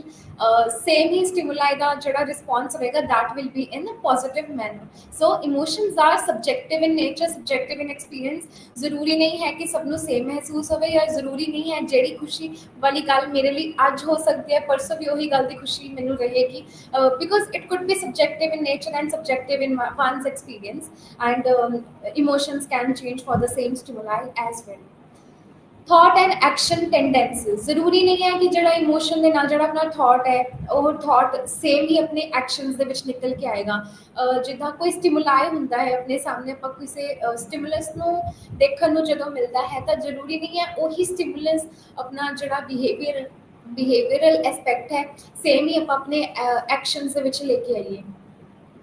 ਤੇ ਜਿਹੜਾ ਆਪਣਾ ਥਾਟ ਹੈ, ਥਾਟਸ ਆਪਣਾ ਸਿਰਫ ਸਬਜੈਕਟਿਵ ਲੈਵਲ ਤੇ ਰਹਿੰਦਾ ਹੈ, ਤੇ ਉਹ ਆਪਣੀ ਮਰਜ਼ੀ ਦੇ ਨਾਲ ਰਹਿੰਦਾ ਹੈ ਕਿ ਕੋਈ ਸਟਿਮੁਲਾਈ ਹੋਇਆ, ਉਸ ਸਟਿਮੁਲਾਈ ਨੂੰ ਲੈ ਕੇ ਮੇਰੀ ਕਿਆ ਸੋਚ ਬਣੀ, ਮੇਰਾ ਕਿਆ ਥਾਟ ਬਣਿਆ। ਪਰ ਉਹ ਥਾਟ ਤੋਂ ਬਾਅਦ ਜਿਹੜਾ ਮੇਰਾ ਐਕਸ਼ਨ ਹੋਏਗਾ that will be cognitive, that will be calculative in the sense ਕਿ ਉਹ ਮੇਰੇ ਲਈ ਮੇਰਾ ਇਮੋਸ਼ਨ ਰਿਫਲੈਕਟ ਕਰਨਾ ਇਸ ਸਿਚੁਏਸ਼ਨ ਦੇ ਲਈ ਨੈਚੁਰਲ ਰਹੇਗਾ, ਇੰਪੋਰਟੈਂਟ ਰਹੇਗਾ, ਜਾਂ ਮੇਰੇ ਲਈ ਗਲਤ ਹੋਏਗਾ। So that's how thought and action works hand in hand. Actions thought ਦੇ ਨਾਲ ਚੱਲਦੇ ਨੇ, ਜੋ ਥਾਟ ਕਹੇਗਾ ਕਿੱਦਾਂ ਦਾ ਐਕਸ਼ਨ ਰਿਫਲੈਕਟ ਕਰਨਾ ਹੈ, ਉੱਦਾਂ ਹੀ ਆਪਣੇ ਜਿਹੜੇ ਮਸਲਸ, ਆਪਣੇ ਜਿਹੜੇ ਗਲੈਂਡਸ ਨੇ, ਆਪਣਾ ਜਿਹੜਾ ਰਿਸਪੌਂਸ ਹੈ ਉੱਦਾਂ ਹੀ ਰਿਸਪੌਂਸ ਕਰ ਪਾਉਂਦੇ ਹੈ towards our thought process. Thoughts stimuli ਤੋਂ ਥਾਟ ਆਇਆ, ਥਾਟ ਤੋਂ ਉਸਨੇ ਲਾਈਕ ਕੋਗਨੀਟਿਵ ਲੈਵਲ ਤੇ ਰਿਫਲੈਕਟ ਕੀਤਾ, ਐਂਡ ਜੋ ਰਿਫਲੈਕਟ ਕਰਕੇ ਇੱਕ ਰੈਸ਼ਨਲ ਇੱਕ ਰਿਸਪੌਂਸ ਦੇਣ ਲਈ ਬ੍ਰੇਨ ਨੇ ਆਪਾਂ ਨੂੰ ਰਿਸਪੌਂਡ ਦਿੱਤਾ, ਤੇ ਫਿਰ ਉਹੀ ਐਕਸ਼ਨ ਦੇ ਥਰੂ ਆਪਾਂ ਨੂੰ tendencies ਦੇ ਨਾਲ ਆਪਾਂ ਨੂੰ ਦੇਖਣ ਨੂੰ ਮਿਲਿਆ ਕਿ what could be the tendencies of our behavior or our action towards that thought that we had after our stimuli. Fourth is internal body change. Internal body change ਜਿਵੇਂ ਆਪਾਂ ਨੂੰ ਐਕਸਟਰਨਲ ਲੈਵਲ ਤੇ ਆਪਾਂ ਨੂੰ ਦੇਖਣ ਨੂੰ ਮਿਲਦਾ ਹੈ ਕਿ ਆਪਣੇ ਪੋਸਟਰਲ ਚੇਂਜਸ ਆਉਂਦੇ ਨੇ, ਆਪਣੇ ਬਿਹੇਵੀਅਰਲ ਚੇਂਜਸ ਦੇਖਣ ਨੂੰ ਮਿਲਦੇ ਨੇ, ਆਪਣੇ ਫਿਜ਼ੀਕਲ ਲੈਵਲ ਤੇ ਜੋ ਚੇਂਜਸ ਦੇਖਣ ਨੂੰ ਮਿਲਦੇ ਨੇ, could be our facial expression, posture, ਜਾਂ ਫਿਰ ਆਪਣੀ ਵੌਇਸ, ਇਹ ਸਾਰੀਆਂ ਤਾਂ ਐਕਸਟਰਨਲ ਲੈਵਲ ਤੇ ਹੋ ਗਿਆ, ਆਪਾਂ ਨੂੰ ਰਿਫਲੈਕਟ ਹੋ ਗਈ। ਬਟ ਇੰਟਰਨਲ ਲੈਵਲ ਤੇ ਕਿਆ ਬੋਡੀਲੀ ਚੇਂਜਸ ਆਉਂਦੇ ਨੇ ਜਦੋਂ ਆਪਾਂ ਕੋਈ ਨਾ ਕੋਈ ਇਮੋਸ਼ਨ ਨੂੰ ਦੇਖਣ ਨੂੰ ਮਿਲਦਾ ਜਾਂ ਇਮੋਸ਼ਨ ਆਪਾਂ ਫੀਲ ਕਰਦੇ ਹਾਂ। ਸੋ ਜਿਹੜਾ ਆਪਣਾ ਇੰਟਰਨਲ ਲੈਵਲ ਤੇ ਜਿਹੜੇ ਆਪਣੇ ਚੇਂਜਸ ਹੁੰਦੇ ਨੇ, ਇਟ ਕੁਡ ਬੀ ਆਪਣੀ ਜਿਹੜੀਆਂ ਆਈਜ਼ ਆ ਡਾਇਲਿਊਟ ਹੋ ਜਾਂਦੀਆਂ ਨੇ, ਜਾਂ ਫਿਰ ਆਪਣੀ ਜਿਹੜੀ ਹਾਰਟ ਬੀਟ ਹੈ ਉਹ ਤੇਜ਼ ਹੋ ਜਾਂਦੀ ਹੈ, ਸਵੈਟਿੰਗ ਹੋਣੀ ਸਟਾਰਟ ਹੋ ਜਾਂਦੀ ਹੈ, ਤੇ ਜਿਹੜੀ ਆਪਣਾ ਬਲੱਡ ਪ੍ਰੈਸ਼ਰ ਹੈ ਉਹ ਜ਼ਿਆਦਾ ਹੋ ਜਾਂਦਾ ਹੈ ਜਾਂ ਫਿਰ ਘੱਟ ਹੋ ਜਾਂਦਾ ਹੈ ਸਿਚੁਏਸ਼ਨ ਨੂੰ ਲੈ ਕੇ। ਤੇ ਜਿਹੜੀ ਆਪਣਾ ਟੈਂਪਰੇਚਰ ਹੈ ਬੋਡੀਲੀ ਲੈਵਲ ਤੇ, ਜਿਹੜਾ ਆਪਣਾ ਟੈਂਪਰੇਚਰ ਹੈ ਉਹ ਚੇਂਜ ਹੋ ਜਾਂਦਾ ਹੈ। ਸੋ ਇਹ ਸਾਰੇ ਇੰਟਰਨਲ ਲੈਵਲਸ ਤੇ ਜਿਹੜੇ ਆਪਣੇ ਮਸਕੂਲਰ ਲਾਈਕ ਜਿਹੜੇ ਆਪਣੇ ਗਲੈਂਡਸ ਨੇ, ਹਾਰਮੋਨਲ ਇੰਬੈਲੈਂਸ ਹੋ ਜਾਂਦਾ ਹੈ। ਸੋ ਇਹ ਸਾਰੇ ਆਪਣੇ ਇੰਟਰਨਲ ਲੈਵਲ ਤੇ ਜਿਹੜੇ ਆਪਰੇਟ ਕਰ ਰਹੇ ਹੁੰਦੇ ਨੇ, ਵਰਕ ਕਰ ਰਹੇ ਹੁੰਦੇ ਨੇ, ਉਹਨਾਂ ਤੇ ਡਿਪੈਂਡ ਕਰਦਾ ਹੈ। Then is facial expressions. Facial expression are on the basis of our external level. The facial expressions अपनी eyes, अपना forehead, अपनी ਜਿਹੜੀ eyebrows है, अपना nose है, the way ਆਪਾਂ ਕਿੰਨਾ ਸਾਹ ਲੈਂਦੇ हैं, ਸਾਹ ਜਲਦੀ ਜਲਦੀ ਲੈਂਦੇ हैं ਜਾਂ slow ਲੈਂਦੇ हैं, ਜਾਂ ਆਪਣੇ ਮੂੰਹ ਤੋਂ ਆਪਾਂ ਸਾਹ ਲੈਣ ਦੀ ਕੋਸ਼ਿਸ਼ ਕਰਦੇ हैं, ਜਾਂ ਆਪਣਾ ਜਿਹੜਾ face ਹੈ ਉਹ red ਹੋ ਜਾਂਦਾ ਹੈ ਗੁੱਸੇ ਦੇ ਵਿੱਚ, ਜਾਂ ਫਿਰ ਕੋਈ ਸਰਪ੍ਰਾਈਜ਼ ਵਾਲੀ ਚੀਜ਼ ਨੂੰ ਦੇਖ ਕੇ ਆਪਣੇ ਜਿਹੜੇ expressions ਹੈ ਉਹ ਕਾਫੀ ਦੇਰ ਤੱਕ numb ਹੋ ਜਾਂਦੇ हैं. So they are all part of our facial expressions. ਤੇ ਜਿਹੜੇ ਆਪਣੇ ਫੇਸ਼ੀਅਲ ਐਕਸਪ੍ਰੈਸ਼ਨਸ ਨੇ ਇਹ ਐਕਸਟਰਨਲ ਲੈਵਲ ਤੇ ਫੰਕਸ਼ਨ ਕਰਦੇ ਆ। ਆਪਾਂ ਨੂੰ ਐਕਸਟਰਨਲ ਲੈਵਲ ਤੇ ਆਪਾਂ ਆਪਣੇ ਬਿਹੇਵੀਅਰ ਨੂੰ ਸਟੱਡੀ ਕਰ ਪਾਉਂਦੇ ਹਾਂ, ਦੇਖ ਪਾਉਂਦੇ ਹਾਂ ਕਿ ਕਿਸੇ ਇੱਕ ਚੀਜ਼ ਦਾ ਸਟਿਮੁਲਾਈ ਦਾ ਕਿੱਦਾਂ ਦਾ ਰਿਸਪੌਂਸ ਆਪਣੀ ਜਾਂ ਆਪਾਂ ਜਿਹੜਾ ਕਿ ਆਪਣਾ ਸਬਜੈਕਟ ਹੈ ਜਿਹਨਾਂ ਦੇ ਉੱਤੇ ਆਪਾਂ ਕੋਈ ਐਕਸਪੈਰੀਮੈਂਟ ਕਰ ਰਹੇ ਹਾਂ, ਕੁਝ ਵੀ ਕਰ ਰਹੇ ਹਾਂ, ਉਹ ਕਿੱਦਾਂ ਦਾ ਰਿਸਪੌਂਸ ਦਿੰਦੇ ਆ ਟੂਵਰਡਸ ਦੈਟ ਪਰਟੀਕੁਲਰ ਸਟਿਮੁਲਾਈ ਵਿਚ is not in their hand, but yes, response is in their hand and it could be natural or it could be in their hands. Then is response to emotion as internal external level ਤੇ ਜੋ ਆਪਾਂ ਨੂੰ ਦੇਖਣ ਨੂੰ ਮਿਲਦਾ। ਤੇ ਫਿਰ ਜਿਹੜੇ ਆਪਣਾ ਥਾਟ ਨੇ ਜਿਹੜਾ ਆਪਾਂ ਨੂੰ ਐਕਸ਼ਨ ਦਿੱਤਾ ਹੈ ਕਿ ਆਪਾਂ ਨੂੰ ਕਿਆ ਐਕਸ਼ਨ ਲੈਣਾ ਚਾਹੀਦਾ ਹੈ, ਐਕਸ਼ਨ ਲਈ ਜਿਹੜੀ ਆਪਾਂ ਨੂੰ ਇੱਕ ਗ੍ਰੀਨ ਸਿਗਨਲ ਦਿੱਤਾ ਹੈ that you can reflect or show this kind of response towards your emotion, ਜਾਂ ਫਿਰ ਇੱਕ cognitive level ਤੇ ਜੋ ਕਰਨਾ ਚਾਹੀਦਾ ਸਾਰਾ ਆਪਣਾ ਰਿਸਪੌਂਸ ਹੁੰਦਾ ਹੈ। Response towards a physical or the outside external level ਤੇ ਆਪਣਾ ਰਿਸਪੌਂਸ ਇੰਟਰਨਲ ਤੋਂ ਨਿਕਲ ਕੇ ਜੋ ਆਪਾਂ ਐਕਸਪ੍ਰੈਸ ਕਰਦੇ ਹਾਂ ਰਿਫਲੈਕਟ ਕਰਦੇ ਹਾਂ that is our response to that particular stimuli in the form of our emotion ਉਹ ਇਮੋਸ਼ਨਸ ਕਈ ਵਾਰ ਆਪਣੇ ਲਈ ਨੈਗੇਟਿਵ ਹੋ ਜਾਂਦੇ ਕਈ ਵਾਰ ਆਪਣੇ ਲਈ ਪੋਜ਼ਿਟਿਵ ਰਹਿੰਦੇ next is emotions and mood so emotions ਨੂੰ ਮੂਡ ਦੇ ਨਾਲ ਵੀ ਕਈ ਵਾਰੀ ਸਮਝਿਆ ਜਾਂਦਾ ਹੈ ਕਿ ਇਮੋਸ਼ਨ ਤੇ ਮੂਡ ਇੱਕ ਹੀ ਚੀਜ਼ ਹੈ ਤਾਂ ਇਸੇ ਲਈ ਇਸ ਨੂੰ ਡਿਫਰੈਂਸ਼ੀਏਟ ਕੀਤਾ ਗਿਆ ਹੈ ਕਿ ਜੋ ਇਮੋਸ਼ਨਸ ਹੈ emotions are different and mood is the part of our emotion only ਪਰ ਇਮੋਸ਼ਨ ਤੇ ਮੂਡ ਇੱਕੋ ਹੀ ਪਾਰਟ ਨਹੀਂ ਹੈ ਬਲਕਿ ਦੇ ਆਰ ਟੂ ਡਿਫਰੈਂਟ ਜਿਹੜੇ ਆਪਣੇ ਇਮੋਸ਼ਨਸ ਨੇ ਉਹ ਬਿਲਕੁਲ ਕਲੀਅਰ ਹੁੰਦੇ ਨੇ ਐਂਡ ਆਪਣੇ ਲਈ ਜਿਹੜੇ ਇਮੋਸ਼ਨ ਹੁੰਦਾ ਹੈ ਉਹ ਹਰ ਪੁਆਇੰਟ ਤੇ ਹਰ ਇੱਕ sector of our life different ਰਹਿੰਦਾ ਹੈ ਤੇ ਆਪਣੇ ਇਮੋਸ਼ਨ ਆਪਾਂ ਨੂੰ ਪਤਾ ਚੱਲ ਜਾਂਦਾ ਕਿ ਆਪਾਂ ਖੁਸ਼ ਹੈ ਜਾਂ ਦੁਖੀ ਹੈ ਆਪਾਂ ਨੂੰ ਕਿਸੇ ਚੀਜ਼ ਨੂੰ ਲੈ ਕੇ ਡਰ ਹੈ ਜਾਂ ਕਿਸੇ ਚੀਜ਼ ਨੂੰ ਆਪਾਂ ਲੈ ਕੇ ਨਿਡਰ ਹੈ ਤਾਂ ਉਹ ਕਾਫੀ ਜ਼ਿਆਦਾ ਕਲੀਅਰ ਰਹਿੰਦਾ ਹੈ ਕਿ ਆਪਾਂ ਕਿੱਦਾਂ ਦਾ ਫੀਲ ਕਰ ਰਹੇ ਹਾਂ ਵੇਅਰਐਜ਼ ਜਿਹੜਾ ਆਪਣਾ ਮੂਡ ਹੈ ਉਹ ਮੂਡ ਕਾਫੀ ਜ਼ਿਆਦਾ ਫਲੋਟ ਕਰਦਾ ਰਹਿੰਦਾ ਹੈ ਕਾਫੀ ਜ਼ਿਆਦਾ ਚੇਂਜ ਹੁੰਦਾ ਰਹਿੰਦਾ ਹੈ ਕਾਫੀ ਡਿਲੇ ਹੁੰਦਾ ਰਹਿੰਦਾ ਹੈ ਕਈ ਵਾਰ ਆਪਾਂ ਜਿਹੜਾ ਆਪਣਾ ਮੂਡ ਹੈ ਉਹ ਸੈਕਿੰਡ ਦੇ ਵਿੱਚ ਵੀ ਜਿਹੜਾ ਹੁੰਦਾ ਚੇਂਜ ਹੁੰਦਾ ਰਹਿੰਦਾ it could be in a form of mood swings ਜਿਵੇਂ ਆਪਾਂ ਨੂੰ ਕਿਸੇ ਇੱਕ ਚੀਜ਼ ਨੂੰ ਲੈ ਕੇ ਥੋੜੀ ਦੇਰ ਲਈ ਟੈਂਪਰੇਰੀ ਲੈਵਲ ਤੇ ਕੁਝ ਸੈਕਿੰਡਸ ਲਈ ਆਪਾਂ ਜੋ ਫੀਲ ਕਰਦੇ ਹਾਂ ਬਿਨਾਂ ਕਿਸੇ ਗੱਲ ਤੋਂ ਆਪਾਂ ਨੂੰ ਕਈ ਵਾਰੀ ਉਸ ਚੀਜ਼ ਦਾ ਰੀਜ਼ਨ ਵੀ ਨਹੀਂ ਪਤਾ ਹੁੰਦਾ ਹੈਗਾ ਤੇ ਆਪਾਂ ਉਦਾਂ ਦਾ ਕਾਹਤੋਂ ਫੀਲ ਕਰ ਰਹੇ ਹਾਂ that is the part of mood mood ਜਦੋਂ ਆਪਣਾ ਕਿਸੇ ਵੀ ਇੱਕ ਸਿਚੁਏਸ਼ਨ ਨੂੰ ਲੈ ਕੇ ਆਪਣੇ ਅੰਦਰੋਂ ਹੀ ਜਿਹੜਾ ਇੱਕ ਰਿਸਪੌਂਸ ਰਹਿੰਦਾ ਹੈ that is our mood emotion ਹੁੰਦਾ ਜਿਹੜਾ ਸਟਿਮੁਲਾਈ ਦਾ ਰਿਸਪੌਂਸ ਰਹਿੰਦਾ ਉਹ ਆਪਣੇ ਇਮੋਸ਼ਨਸ ਦੇ ਥਰੂ ਰਿਫਲੈਕਟ ਕਰਦਾ ਹੈ ਕਈ ਵਾਰ ਹੁੰਦਾ ਕਿ ਜੇ ਆਪਾਂ ਨੂੰ ਕੋਈ ਨਾ ਕੋਈ ਆਪਾਂ ਨੂੰ ਪੁਰਾਣੀ ਮੈਮਰੀ ਯਾਦ ਰਹਿੰਦੀ ਉਸ ਚੀਜ਼ ਨੂੰ ਯਾਦ ਕਰਕੇ ਉਹ ਇਮੋਸ਼ਨਸ ਰਿਫਲੈਕਟ ਹੁੰਦੇ ਆ ਪਰ ਜਿਹੜਾ ਆਪਣਾ ਮੂਡ ਹੈ ਉਹ ਮੂਡ ਆਪਣਾ ਕਾਫੀ ਟੈਂਪਰੇਰੀ ਲੈਵਲ ਤੇ ਰਹਿੰਦਾ emotions can be for a day like ਥੋੜੀ ਦੇਰ ਲਈ ਰਹਿੰਦਾ ਸੌਰੀ ਨਹੀਂ ਰਹਿੰਦਾ ਹੈਗਾ ਪਰ ਜਿਹੜਾ ਆਪਣਾ ਮੂਡ ਹੈ ਉਹ ਕਾਫੀ ਦੇਰ ਤੱਕ ਰਹਿੰਦਾ ਹੈ ਤੇ ਉਸਦਾ ਕੋਈ ਰੀਜ਼ਨ ਵੀ ਕਈ ਵਾਰ ਆਪਣੇ ਕੋਲ ਨਹੀਂ ਹੁੰਦਾ ਹੈਗਾ because that is very natural and ਉਹ ਕਾਫੀ ਨੈਚੁਰਲ ਰਹਿੰਦਾ ਉਸਦਾ ਆਪਣੇ ਹੱਥ ਮਤਲਬ ਕੋਈ ਕੰਟਰੋਲ ਨਹੀਂ ਹੁੰਦਾ ਹੈਗਾ ਇਮੋਸ਼ਨਸ ਆ ਮਲਟੀ ਕੰਪੋਨੈਂਟ ਐਪੀਸੋਡਸ ਜਿਹੜੇ ਆਪਣੇ ਇਮੋਸ਼ਨਸ ਹੈ ਜੇ ਆਪਾਂ ਥੋੜੀ ਦੇਰ ਲਈ ਆਪਾਂ ਖੁਸ਼ ਹੈ ਕਿਸੇ ਗੱਲ ਨੂੰ ਸੁਣ ਕੇ ਕੋਈ ਹੈਪੀਨੈਸ ਨੂੰ ਸੁਣ ਕੇ ਥੋੜੀ ਦੇਰ ਬਾਅਦ ਆਪਾਂ ਨਾਰਮਲ ਵੀ ਹੋ ਜਾਂਦੇ ਹਾਂ ਬਟ ਜਿਹੜਾ ਆਪਣਾ ਮੂਡ ਹੈ ਉਹ ਕਾਫੀ ਜ਼ਿਆਦਾ ਸਬਜੈਕਟਿਵ ਰਹਿੰਦਾ ਹੈ ਤੇ ਕਿਸੇ ਚੀਜ਼ ਨੂੰ ਲੈ ਕੇ ਜੇ ਕਾਫੀ ਵਾਰ ਸਮਝਾਇਆ ਵੀ ਜਾਂਦਾ ਹੈ ਕਿ ਇਦਾਂ ਨਹੀਂ ਸੈਡ ਹੋਣਾ ਹੈਗਾ ਜਾਂ ਕੁਝ but they choose to be in that mood ਉਸੇ ਇੱਕ ਜ਼ੋਨ ਦੇ ਵਿੱਚ ਰਹਿਣਾ ਚਾਹੁੰਦੇ ਆ ਜਿਨ੍ਹਾਂ ਨੂੰ ਮੂਡ ਫੀਲ ਹੋ ਰਿਹਾ ਹੁੰਦਾ ਹੈ ਇਮੋਸ਼ਨਸ ਕਿਸੇ ਨਾ ਕਿਸੇ ਕੈਟਾਗਰੀ ਦੇ ਵਿੱਚ ਫਿਟ ਹੋ ਜਾਂਦੇ ਆ ਪਰ ਜਿਹੜਾ ਮੂਡ ਹੈ ਉਹ ਪੋਜ਼ਿਟਿਵ ਨੈਗੇਟਿਵ ਕਿਸੇ ਵੀ ਚੀਜ਼ ਦੇ ਵਿੱਚ ਆਪਾਂ ਫੀਲ ਕਰ ਸਕਦੇ ਹਾਂ then is emotions and feelings ਜਿਹੜੇ ਆਪਣੇ ਇਮੋਸ਼ਨਸ ਤੇ ਆਪਣੇ ਜਿਹੜੇ ਫੀਲਿੰਗਸ ਨੇ ਹੁਣ feelings is also the part of our emotions emotion is umbrella term and ਉਸ ਅੰਬ੍ਰੇਲਾ ਦੇ ਅੰਦਰ ਹੀ ਮੂਡ ਆਉਂਦਾ ਹੈ ਉਸੇ ਦੇ ਅੰਦਰ ਹੀ ਆਪਣਾ ਫੀਲਿੰਗਸ ਆਉਂਦੀਆਂ ਨੇ ਸੋ ਜਿਹੜੇ ਆਪਣੇ ਇਮੋਸ਼ਨਸ ਆ ਉਹ ਕਾਫੀ ਜ਼ਿਆਦਾ ਕੰਪਲੈਕਸ ਹੁੰਦੇ ਆ ਤੇ ਜੇ ਆਪਾਂ ਇਮੋਸ਼ਨਸ ਤੇ ਗੱਲ ਕਰੀਏ ਇਮੋਸ਼ਨਸ ਆਪਾਂ ਫਿਜ਼ੀਓਲੋਜੀਕਲ ਚੇਂਜਸ ਦੇ ਥਰੂ ਆਪਣੇ ਬਿਹੇਵੀਅਰਲ ਐਸਪੈਕਟਸ ਦੇ ਥਰੂ ਆਪਾਂ ਦੇਖ ਪਾਉਂਦੇ ਹਾਂ ਆਪਾਂ ਉਸ ਨੂੰ ਕਾਊਂਟ ਕਰ ਸਕਦੇ ਹਾਂ if I am feeling sad or I am feeling happy ਪਰ ਜਿਹੜਾ ਆਪਾਂ ਫੀਲਿੰਗਸ ਹੈ ਫੀਲਿੰਗ ਸਿਰਫ ਆਪਾਂ ਬਿਆਨ ਕਰ ਸਕਦੇ ਹਾਂ ਬਟ ਆਪਾਂ ਕਿਸੇ ਨੂੰ ਦਿਖਾ ਨਹੀਂ ਪਾਉਂਦੇ ਹੈਗੇ ਕਿ ਮੈਂ ਵਾਕਈ ਜਿਹੜੀ ਚੀਜ਼ ਨੂੰ ਮੈਂ ਫੀਲ ਕਰ ਰਿਹਾ ਹੈ ਕਿਆ ਉਹ ਰੀਅਲੀ ਆਈ ਐਮ ਫੀਲਿੰਗ ਔਰ ਕਿਆ ਪਤਾ ਉਹ ਮੇਰੇ ਲਈ ਇੱਕ ਝੂਠਾ ਹੋਵੇ ਜਾਂ ਫਿਰ ਉਹ ਮੈਨ ਮੇਡ ਹੋਵੇ ਸੋ ਜਿਹੜੇ ਆਪਣੇ ਇਮੋਸ਼ਨਸ ਹੈ ਉਹ ਨੈਚੁਰਲ ਰਹਿੰਦੇ ਨੇ ਬਟ ਜਿਹੜੇ ਆਪਣੀ ਫੀਲਿੰਗ ਹੈ ਉਹ ਨੈਚੁਰਲ ਹੋਣ ਦੇ ਬਾਵਜੂਦ ਵੀ don't have any particular experience in terms of explaining that we are feeling that feeling emotions complex ਰਹਿੰਦੇ ਆ ਫੀਲਿੰਗ ਕਾਫੀ ਜ਼ਿਆਦਾ ਸਿੰਪਲ ਹੁੰਦੀ ਹੈ ਜਿਹੜੇ ਆਪਣਾ ਇਮੋਸ਼ਨ ਹੁੰਦਾ ਉਹਨੂੰ ਆਪਾਂ ਅਕੰਪਲਿਸ਼ ਕਰ ਲੈਂਦੇ ਹਾਂ ਕਿਸੇ ਚੀਜ਼ ਨੂੰ ਕਰਨ ਤੋਂ ਬਾਅਦ ਸਟਿਮੂਲਾ ਦਾ ਰਿਸਪੌਂਸ ਰਹਿੰਦਾ ਹੈ ਪਰ ਜਿਹੜੀ ਆਪਣੀ ਫੀਲਿੰਗ ਹੈ feeling could B pleasant feeling could B painful ਪਰ ਉਸ ਦੇ ਲਈ ਕੋਈ ਆਪਣੇ ਕੋਲ ਐਸਾ ਐਕਸਪੀਰੀਅੰਸ ਨਹੀਂ ਹੁੰਦਾ ਹੈਗਾ ਇਮੋਸ਼ਨ ਆਪਣੇ ਲਈ ਕਾਫੀ ਜ਼ਿਆਦਾ ਐਕਟਿਵ ਰੋਲ ਪਲੇ ਕਰਦੇ ਆ whereas feelings are not that active they are passive in nature emotion subjective ਵੀ ਹੋ ਸਕਦੇ हैं ऑब्जेक्टिव भी हो सकते हैं सब्जेक्टिव लाइक सब ਦੇ ਲਈ ਡਿਫਰੈਂਟ ਹੋ ਸਕਦੇ ਆ ਵੇਅਰਐਜ਼ ਜਿਹੜੀ ਇੱਕ ਫੀਲਿੰਗ ਹੈ ਉਹ ਸਬਜੈਕਟਿਵ ਰਹਿੰਦੀ ਹੈ ਕਿਉਂਕਿ ਫੀਲਿੰਗਸ ਨੂੰ ਆਪਾਂ ਆਬਜੈਕਟੀਫਾਈ ਨਹੀਂ ਕਰ ਸਕਦੇ ਹੈਗੇ ਰਿਫਲੈਕਟ ਨਹੀਂ ਕਰ ਸਕਦੇ ਹੈਗੇ ਕਿਸੇ ਨੂੰ ਪ੍ਰੂਵ ਨਹੀਂ ਕਰ ਸਕਦੇ ਹੈਗੇ this is what I am really feeling physiological changes ਦੇਖਣ ਨੂੰ ਮਿਲਦੇ ਨੇ emotions but there are only psychological changes or psychological noticeable things ਪਰ ਆਪਾਂ physiological level ਤੇ ਉਸ ਚੀਜ਼ ਨੂੰ ਕਾਊਂਟ ਨਹੀਂ ਕਰ ਸਕਦੇ ਹੈਗੇ emotions can be of different types that could be anger joy curiosity happiness fear sadness but ਜਿਹੜਾ ਆਪਣੇ feelings ਹੈ it could be only in a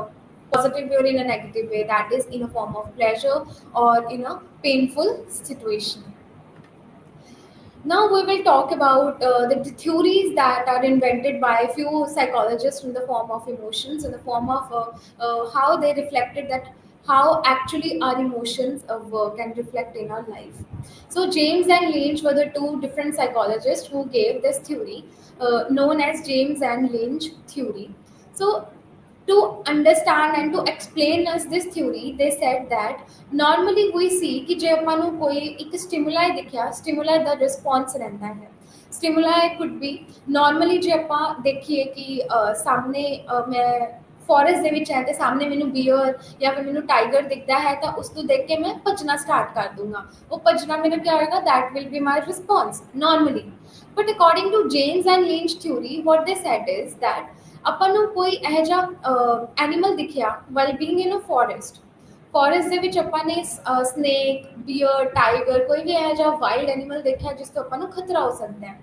ਸੋ ਸਭ ਤੋਂ ਪਹਿਲਾਂ ਜਦੋਂ ਆਪਾਂ ਨੇ ਸਨੇਕ ਦੇਖਿਆ ਤਾਂ ਆਪਾਂ ਨੂੰ ਅਰਾਊਜ਼ਲ ਹੋਇਆ, ਆਪਣੇ ਅੰਦਰ ਇੱਕ ਸੈਂਸ ਆਫ ਅਰਾਊਜ਼ਲ ਹੋਈ ਐਂਡ ਸੈਂਸ ਆਫ ਅਰਾਊਜ਼ਲ ਤੋਂ ਬਾਅਦ ਸਭ ਤੋਂ ਪਹਿਲਾਂ ਆਪਣੇ ਅੰਦਰ ਫਿਜ਼ੀਓਲੋਜੀਕਲ ਚੇਂजेस ਆਏ। It could be in the form of sweating, heart pounding या फिर अपनी जड़ी पिच है वो तेज होगी so that I someone could come and rescue myself. So उस चीज़ सब तो पहला अराउजल आया, अराउजल तो बाद अपनी जड़ी फिजियोलॉजिकल चेंजेस ने दैट टुक प्लेस एंड उस तो बाद अपना जड़ा इमोशन है फियर वो रिफ्लेक्ट होया। On this theory, James and Lynch said that ਜਿਹੜੇ ਆਪਣੇ ਇਮੋਸ਼ਨਸ ਨੇ ਉਹ ਸਭ ਤੋਂ ਪਹਿਲਾਂ ਫਿਜ਼ੀਓਲੋਜੀਕਲ ਲੈਵਲ ਤੇ ਵਰਕ ਕਰਦੇ ਆ। ਜਿਹੜਾ ਆਪਣਾ ਇਮੋਸ਼ਨ ਹੈ ਆਪਾਂ ਸਿੱਧਾ ਹੀ ਆਪਣਾ ਇਮੋਸ਼ਨ ਨਹੀਂ ਫੀਲ ਕਰਦੇ ਹੈਗੇ, ਸਭ ਤੋਂ ਪਹਿਲਾਂ ਫਿਜ਼ੀਓਲੋਜੀਕਲ ਲੈਵਲ ਤੇ ਚੇਂजेस ਆਉਂਦੇ ਨੇ and only after that we are able to feel the emotion. Emotion ਬਾਅਦ ਦੇ ਵਿੱਚ ਆਉਂਦਾ ਹੈ ਪਰ ਆਪਣੇ ਫਿਜ਼ੀਓਲੋਜੀਕਲ ਚੇਂजेस ਨੇ ਉਹ ਪਹਿਲਾਂ ਆਉਂਦੇ ਨੇ ਤੇ ਉਸ ਤੋਂ ਬਾਅਦ ਆਪਾਂ ਨੂੰ ਇੱਕ ਰਿਅਲਾਈਜੇਸ਼ਨ ਆਉਂਦੀ ਹੈ of emotion that we are feeling fearful or we are feeling happy of that situation. So ਜਿਹੜੇ अपना इमोशन है वो अपना फिजियोलॉजिकल ਜਿਹੜੇ चेंजेस है बिहेवियरल लेवल ਤੇ एक्सटर्नल और internal that operates our emotions. This was said according to the theory of James and Lynch. Second theory is Cannon-Bard theory. So they tried to dismiss the theory of James and Lynch. They said that जो उन्होंने theory ਦੇ ਵਿੱਚ अपने ਗੱਲ ਕੀਤੀ about the physiological changes that come first after our emotions. So they tried to improvise this theory with their own elements in the theory. Cannon and Bard were the two psychologists and together they invented this theory. They said that ਸਭ ਤੋਂ ਪਹਿਲਾਂ ਆਪਾਂ ਨੂੰ ਕੋਈ ਵੀ ਇਹ ਜਿਹਾ ਸਟਿਮੁਲਾਈ ਦਿਖਦਾ ਜਦੋਂ ਸਭ ਤੋਂ ਪਹਿਲਾਂ ਆਪਾਂ ਨੂੰ ਦੇਖ ਕੇ ਆਪਣਾ ਜਿਹੜੇ ਸਟਿਮੁਲਾਈ ਹੈ ਆਪਣੀ ਜਿਹੜੀ ਸੈਂਸਿਸ ਹੈ ਵੈਨ ਦੇ ਸੀ ਦੈਟ ਸਟਿਮੁਲਾਈ ਐਂਡ ਉਸ ਤੋਂ ਜਿਹੜਾ ਉਸਦਾ ਜਿਹੜਾ ਰਿਫਲੈਕਸ਼ਨ ਹੁੰਦਾ ਹੈ ਦੈਟ ਕਮਸ ਟੂਗੈਦਰ। ਐਦਾਂ ਨਹੀਂ ਕਿ ਸਟੇਜਸ ਵਾਈਜ਼ ਆਪਾਂ ਕੋਈ ਇਮੋਸ਼ਨ ਨੂੰ ਫੀਲ ਕਰਦੇ ਹੈ। ਅਨਲਾਈਕ as they said that arousal to baad physiological changes took place and usko baad emotions reflect hue, but according to Cannon-Bard theory they said that arousal to baad both physiological changes and our emotions came hand in hand, they work together, like arousal to baad they work together, it comes together at the same point at the same time, ये stages wise नहीं ਹੁੰਦਾ हैगा बल्कि it reflects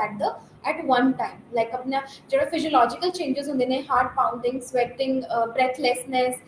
ये सब चीज़ां दे नाल ही अपना emotions hand in hand work कर रहा होता है। This was according to the theory of Cannon and Bard. Then there was this third theory which was given by Schachter and Singer. Now Schachter and Singer were the two psychologists and together they invented the two-factor theory. So they said that they included two elements in the physiological in the perspective of emotions. They said that when we are aroused by the particular stimuli, our heart pounds, physiological changes again, and with that physiological changes, through that physiological changes only we are able to understand that what kind of emotion we are feeling. It is not natural in the process, but जो भी आप physiological level पे changes feel कर रहे हैं towards seeing that stimuli और towards seeing that thing through our senses, that is through our eyes. जो अपन ने स्नेक देखा, स्नेक तो जो अपन ਨੂੰ डर आया, डर तो बाद जो अपने ब्रेन ने एक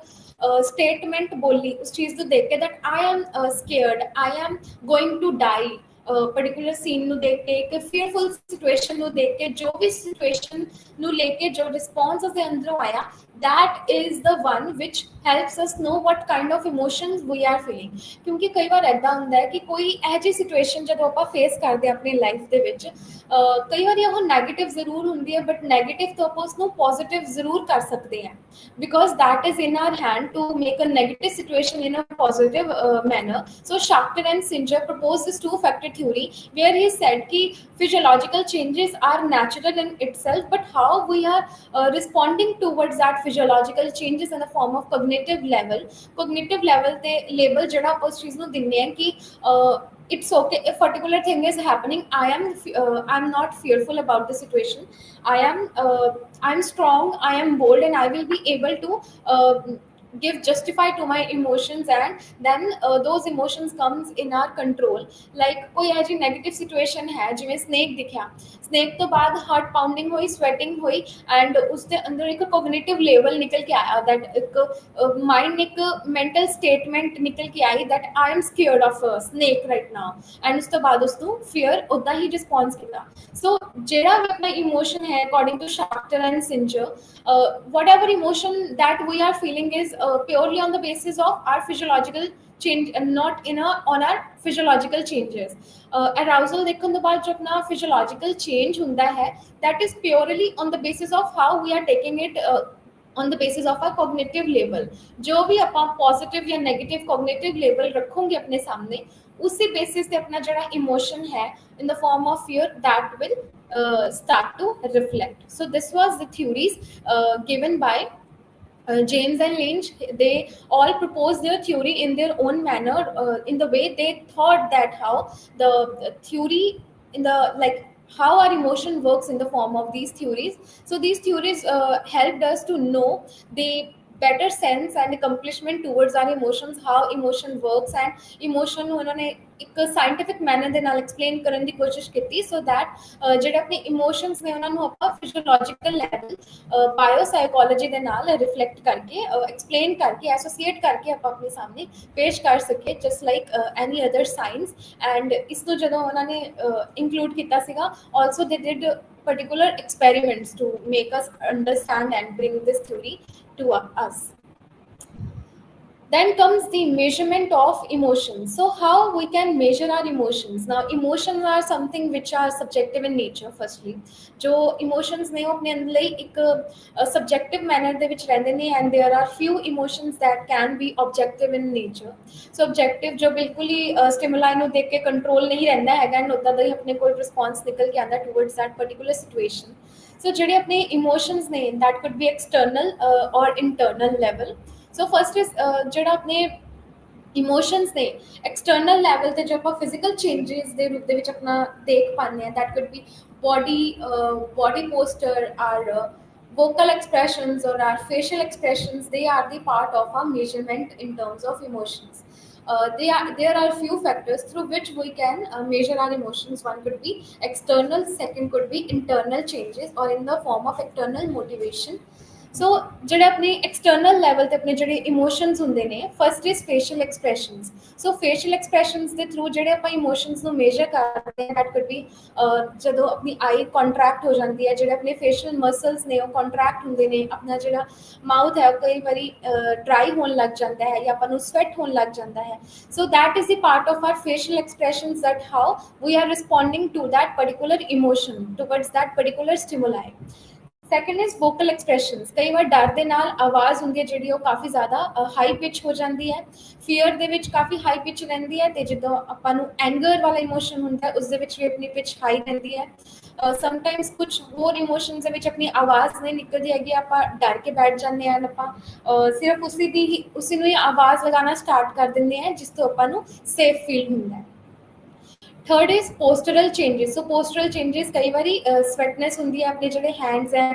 काफ़ी स्वेटी होने लग जाते हैं. अपने जो लैग्स अपनी बॉडी है उस जी स्ट्रेंथ होंगी है कई बार वो डिप्लीट होनी स्टार्ट हो जाती है. That's how we are able to understand कि इंसान को कितना दा इमोशन फील हो रहा है. while in internal changes there is a change in heartbeat। ਜੇ ਇਨਸਾਨ ਦੀ ਕਈ ਵਾਰੀ ਜਿਹੜੀ ਹਾਰਟਬੀਟ ਹੈ ਉਹ ਕਾਫੀ ਜ਼ਿਆਦਾ ਫਾਸਟ ਹੋ ਜਾਂਦੀ ਹੈ, ਸਲੋ ਡਾਊਨ ਹੋ ਜਾਂਦੀ ਹੈ, ਇਸ ਤੋਂ ਵੀ ਆਈਡੀਆ ਲੱਗ ਜਾਂਦਾ ਹੈ ਕਿ they are feeling certain kind of emotion in a positive और in a negative way.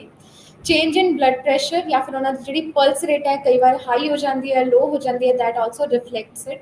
And change in galvanic skin responses, जी उन्होंने रिस्पॉन्स है, जो उन्होंने स्किन रिस्पॉन्स है, स्वैटी हो जाता है, कई बार दे फील उन्होंने जो बॉडी टैंपरेचर है वो हाई हो जाता है, लो हो जाता है towards the particular stimuli. Third fourth is breathing rate, कई बार साह काफ़ी ज़्यादा तेज़ लेने स्टार्ट कर देना है, कई बार ब्रैथलैसनैस होनी स्टार्ट हो जाती है, तो कई बार उन्होंने मूँह का सहारा लेना पैंदा है साह लेने के लिए। दैन इज मस्कुलर टेंशन, जोड़े मसल्स हैं काफ़ी कॉन्ट्रैक्ट हो जाते हैं, तो मसल्स किसी सिचुएशन में देख के काफ़ी नंब हो जाते हैं, तो फिर कई बार उन्होंने पैर हथ मलना पैंदा है, उन्होंने मलन तो बाद they feel normal. then is change in nervous system ਵਿੱਚ ਜਿਹੜਾ ਆਪਣਾ